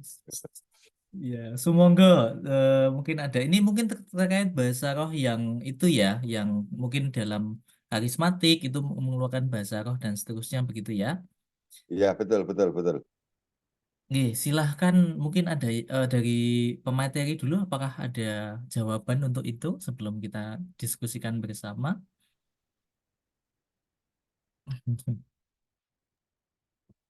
Ya, mungkin dari saya juga boleh sedikit. Kalau untuk bahasa roh itu berbeda dengan suara roh yang kita bahas di saat ini itu berbeda ya, karena memang suara roh yang kita bahas di sini mungkin yang lebih seperti yang kayak Pak Petrus katakan itu eh, hati nurani ya atau roh baik itu. Kalau bahasa roh itu akan berbeda ya, mungkin ada satu, maksudnya sejujurnya saya juga tidak terlalu tahu, tapi cuma memang pernah tahu dari waktu ikut kuliah. Jadi ada teman mahasiswa kan kami ada kelompok persekutuan doa dan mereka itu ada yang memakai bahasa roh. Jadi coba waktu itu saya juga tidak terlalu paham untuk hal itu. Tapi masalah menjurus ke arah yang baik atau yang kurang baik, kalau memang saya sendiri berpikir ya kalau segala sesuatu hal dilakukan itu dengan tujuan untuk semakin memuji, menghormati dan mengabdi kepada Tuhan ya tentu itu sikapnya baik, dan ataupun melakukan itu tanpa berniat untuk menyombong-nyombongkan diri, misalnya oh ya saya punya kemampuan ini, bukan seperti itu juga gitu loh, itu pasti tujuannya untuk hal yang baik gitu. Tapi kalau memang dengan memiliki bahasa itu terus kita malah menjadi saya merasa lebih hebat, lebih oke dibandingkan yang lain, itu tentu menjurusnya sudah yang tidak baik. Itu sih yang saya rasakan. Itu aja. Silakan bila ada yang ditambahkan lagi. Mungkin dari Bu Gede. Terima kasih Pak Tris untuk pertanyaan. Iya, terima kasih Ibu Susan jawabannya. Ibu Gebi ingin melengkapi? Monggo. Kalau saya ya setuju dengan yang dikatakan Bu Susan tadi ya. Tapi saya juga enggak ngerti bahasa roh itu. Seperti itu. Baik, terima kasih Ibu Gebi. Jadi ya, eh, Bapak Yunanto tidak Terima melengkapi kasih. mungkin? Terkait dengan masalah suara hati atau bahasa roh, eh, apakah kita dipakai untuk kita di dalam mengambil suatu keputusan ya Mas ya. Lalu ketika kita menuruti suara hati atau suara bahasa roh itu, apakah tidak ada kesan bahwa kita seolah-olah mementingkan diri sendiri? Bagaimana cara menghadapi hal ini? Misalnya dalam suatu diskusi atau apa, kita mempertahankan pendapat kita karena suara hati kita itu benar. Lalu anggapan dari pihak lain mungkin kita terkesan mementingkan diri sendiri. Bagaimana menghadapi situasi seperti ini? Terima kasih. Terima kasih. Jadi mungkin kalau boleh saya merangkum pertanyaan mengenai ini, apakah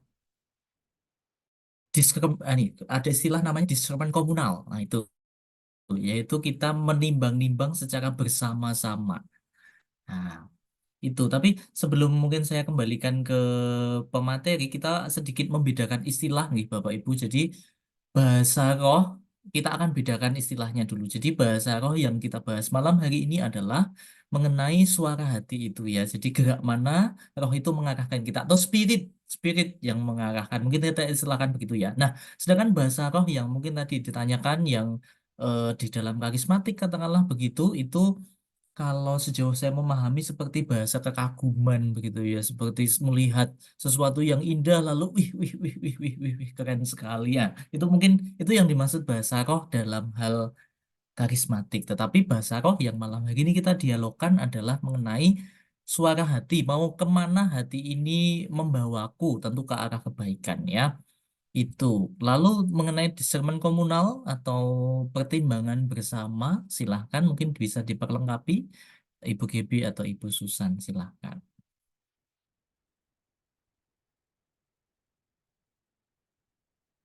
Boleh, saya mencoba menjawab ya karena kebetulan tuh ada sedikit pengalaman tentang hal ini ya gitu ya. Jadi oke bukan pengalaman yang maksudnya saya mengambil keputusan itu, tapi apa yang saya rasakan pada saat itu ya, ini yang saya rasakan.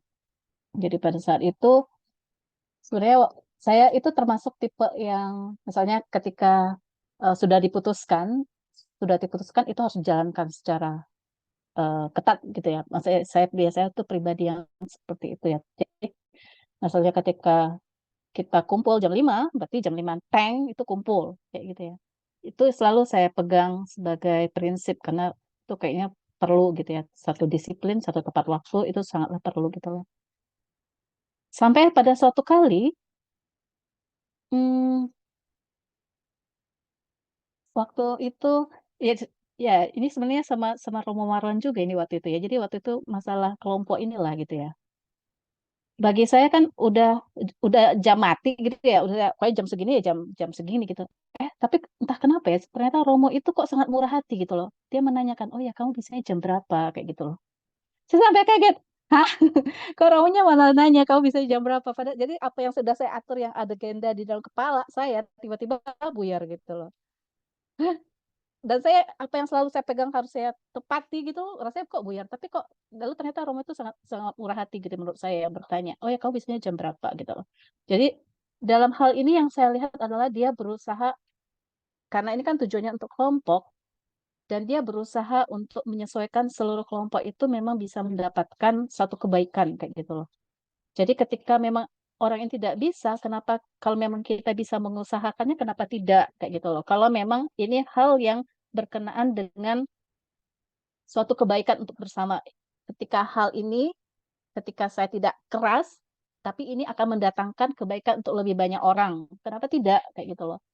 Dari situ akhirnya saya belajar, maksudnya ada sifat keras saya yang ternyata oh ya tidak benar gitu. Misalnya saya memang ada satu kebenaran saya benar oh ya mempertahankan A sebagai A benar. Tapi ketika saya bisa mempertimbangkan, ketika saya merubah sedikit, bisa bergeser sedikit, kalau ternyata ini bisa membawa kebaikan yang lebih baik, kenapa tidak kayak gitu loh. Kalau memang masih bisa diusahakan. Tapi kalau ternyata ini berkaitan dengan hal buruk, ya tentu saja tidak langsung cut gitu ya. Tapi kalau ternyata ini berkaitan dengan sesuatu hal yang membawa kebaikan lebih, kenapa tidak kayak gitu loh. Ini adalah menurut saya satu kemurahan hati untuk bisa tidak berkeras pada apa yang kita pegang. Kalau memang ini membawa dampak lebih baik untuk banyak orang, itu sih yang saya rasakan. Mungkin silakan ada yang ingin menambahkan dari itu sih. Mungkin Baik, terima kasih. itu sih Pak Yunanto. Semoga cukup menjawab kalau itu yang dari yang saya rasakan, maksudnya yang pengalaman yang saya rasakan. Silakan mungkin dari Bu Gebi ada yang ingin menambahkan. Hmm. Oke, jadi suara hati karena yang menyadari kita terbatas begitu ya, maka tentu diperlengkapi oleh orang lain itu membuat kita semakin bijak dalam pengambilan keputusan, saya rasa begitu. Semakin diperlengkapi. Kalau mungkin ekstrim ya di sini ya di kampung Yogyakarta atau di mana itu kan ada kampung tempat eh, bahasa kasarnya pelasuran begitu ya. Mungkin anak-anak mereka dalam tulisan itu tidak tahu bahwa kegiatan yang dilakukan itu adalah salah. Nah, itu kan suatu ketidaktahuan akan suatu hal yang salah. Nah, dengan namanya discernment komunal atau pengetahuan baru dari orang lain membuat kita semakin bijak dan semakin bisa menilai bahwa hal itu kurang baik atau hal itu ternyata baik walaupun tidak menyenangkan untuk dilakukan. Nah, jadi eh, sifat egois tentu tidak baik, tetapi sikap untuk terbuka pada masukan itu sangat bijak untuk dilakukan. Saya rasa begitu, sejalan dengan apa yang dikatakan Ibu Susan. Baik, Bapak Ibu, karena sudah pukul 20.48 untuk sesi tanya jawab dan untuk diskusi saya akhiri. Selebihnya nanti kalau masih ada diskusi silakan disampaikan kepada fasilitator masing-masing atau mungkin kalau kami fasilitator juga terbatas tidak bisa menjawab nanti akan kami naikkan kepada Romo Marwan sendiri. Begitu, oke. Baik, terima kasih banyak. Lalu pengumuman untuk Kamis depan tanggal 27, 2 minggu lagi ya, Kamis tanggal 27 pukul 19 sampai 21 di jam yang sama di room yang sama juga saya rasa di Zoom juga kita akan bertemu dalam webinar pembedaan roh minggu yang kedua. Jadi 2 minggu lagi tanggal 27 kita akan bertemu kembali dalam webinar pembedaan roh minggu kedua. Dan setiap minggu saya ingatkan untuk hadir di dalam percakapan rohani di dalam kelompoknya masing-masing dalam sarana entah Zoom atau kalau kelompok saya by video call dan seterusnya nanti nyamannya by apa. Silahkan untuk setia mengikuti dan juga saya mengingatkan untuk setia juga di dalam permenungan setiap hari. Jadi ini keberhasilan dalam LRP ini tidak oleh karena fasilitas tidak oleh karena Romo, tapi oleh karena diri sendiri. Itu yang paling penting. Jadi kita hari ini diperkaya dengan adanya pembedaan roh, maka bisa mulai malam hari ini kita belajar untuk membedakan roh apa yang kita ikuti dalam pengalaman hari ini, ditambah juga permenungan yang sudah kita jalani hari-hari ini, yaitu mencari pengalaman dicintai, pengalaman merasakan sukacita dicintai itu sendiri. Baik, dari saya cukup. Mungkin ada tambahan dari panitia, dari Mas Dion, mungkin ada pengumuman lebih lanjut jika ada. Cukup. Saya rasa Cukup, cukup cukup. ya untuk pertanyaan. Oke, untuk pengumuman itu selebihnya nanti akan diumumkan di grup peserta. Silahkan diikuti. Baik, kita akan foto bersama sebagai penutup, lalu nanti kita tutup dengan doa penutup. Silahkan membuka layarnya on cam dan Mas Dion akan memimpin dalam foto pada malam hari ini. Silahkan Mas Dion. Baik, terima kasih. Mari kita buka layarnya. Ya, semua sudah muncul dan berikan senyum terbaiknya. Tahan 1, 2, 3. Ya, terima kasih. Sudah. Silahkan dilanjutkan, Mas Feli. Oke, terima kasih banyak Bapak Ibu atas kehadirannya pada malam hari ini. Mari kita tutup dengan doa. Doa akan dipimpin oleh Ibu Yohana. Maka silahkan Ibu Yohana untuk memimpin doa pada malam hari ini. Monggo. Terima kasih Mas Felix. Baik Bapak dan Ibu, mari kita hening sejenak, kita arahkan kepada Tuhan.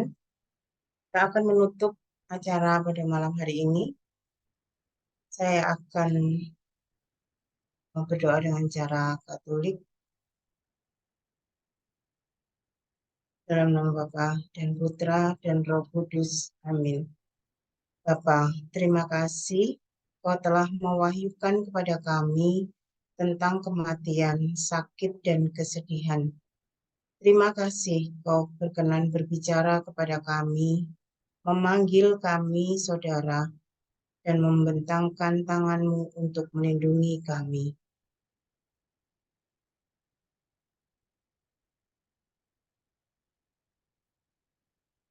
Tak dapat kami berdiri di atas kaki kami sendiri tanpa Engkau. Kami akan jatuh dalam kematian, tertinggal pada diri kami sendiri. Kami akan kehilangan iman. Tangan-Mu membentang memberi kami kegembiraan. Mencurahkan cinta yang memberi dan membuat kami percaya, namun juga cinta yang meminta dan senang menerima kembali kepercayaan kami. Milikilah kepercayaan kami ya Bapa, iman kami dengan segenap tubuh kami, semua adanya kami dan semua yang kami miliki. Kami tak takut akan apapun bila kami bersama-Mu. Kami siap membuka diri membantu sesama kami, menolong mereka yang goyah dengan imannya, menderita dengan tubuhnya. Bapa, bantulah agar dengan segenap tubuh dan diri kami menyatakan iman kami kepadamu dan sesama kami, agar iman itu berbuah bagi dunia ini. Amin. Kemuliaan kepada Bapa dan Putra dan Roh Kudus, seperti pada permulaan, sekarang, selalu, dan sepanjang segala abad. Amin. Santo Ignatius, doakanlah kami. Dalam nama Bapa dan Putra dan Roh Kudus. Amin. Terima kasih Terima, semuanya. terima kasih Terima banyak. kasih. Sampai jumpa dalam pertemuan Iya. berikutnya. Selamat malam, Bagian sedulur Terima kasih. semuanya. Terima Selamat kasih. malam. Terima kasih, Terima kasih Sedulur Bapak Ibu. Lilik, Pak Dalono. Ya, makasih semuanya. Ya, terima kasih, Kasih. Kak. Kasih. Terus. Si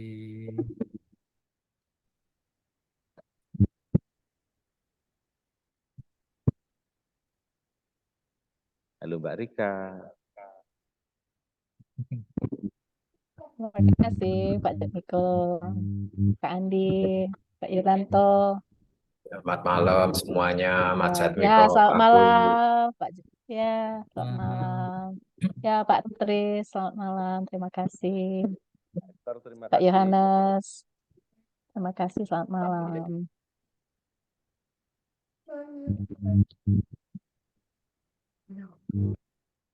Halo Mas Tri. Oke, terima kasih.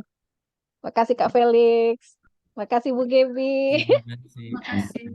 Pak Yo, Pak Jat, Kak Dia, Terima kasih Mbak semua. mana Esther. itu Pak Jat? Terima Makasih. kasih. Kang Gemi, Mbak Terima Tika. kasih semuanya. Terima kasih Terima semuanya. Selamat malam. Wah, Bu Gebi terlewati juga kita. Masih recording.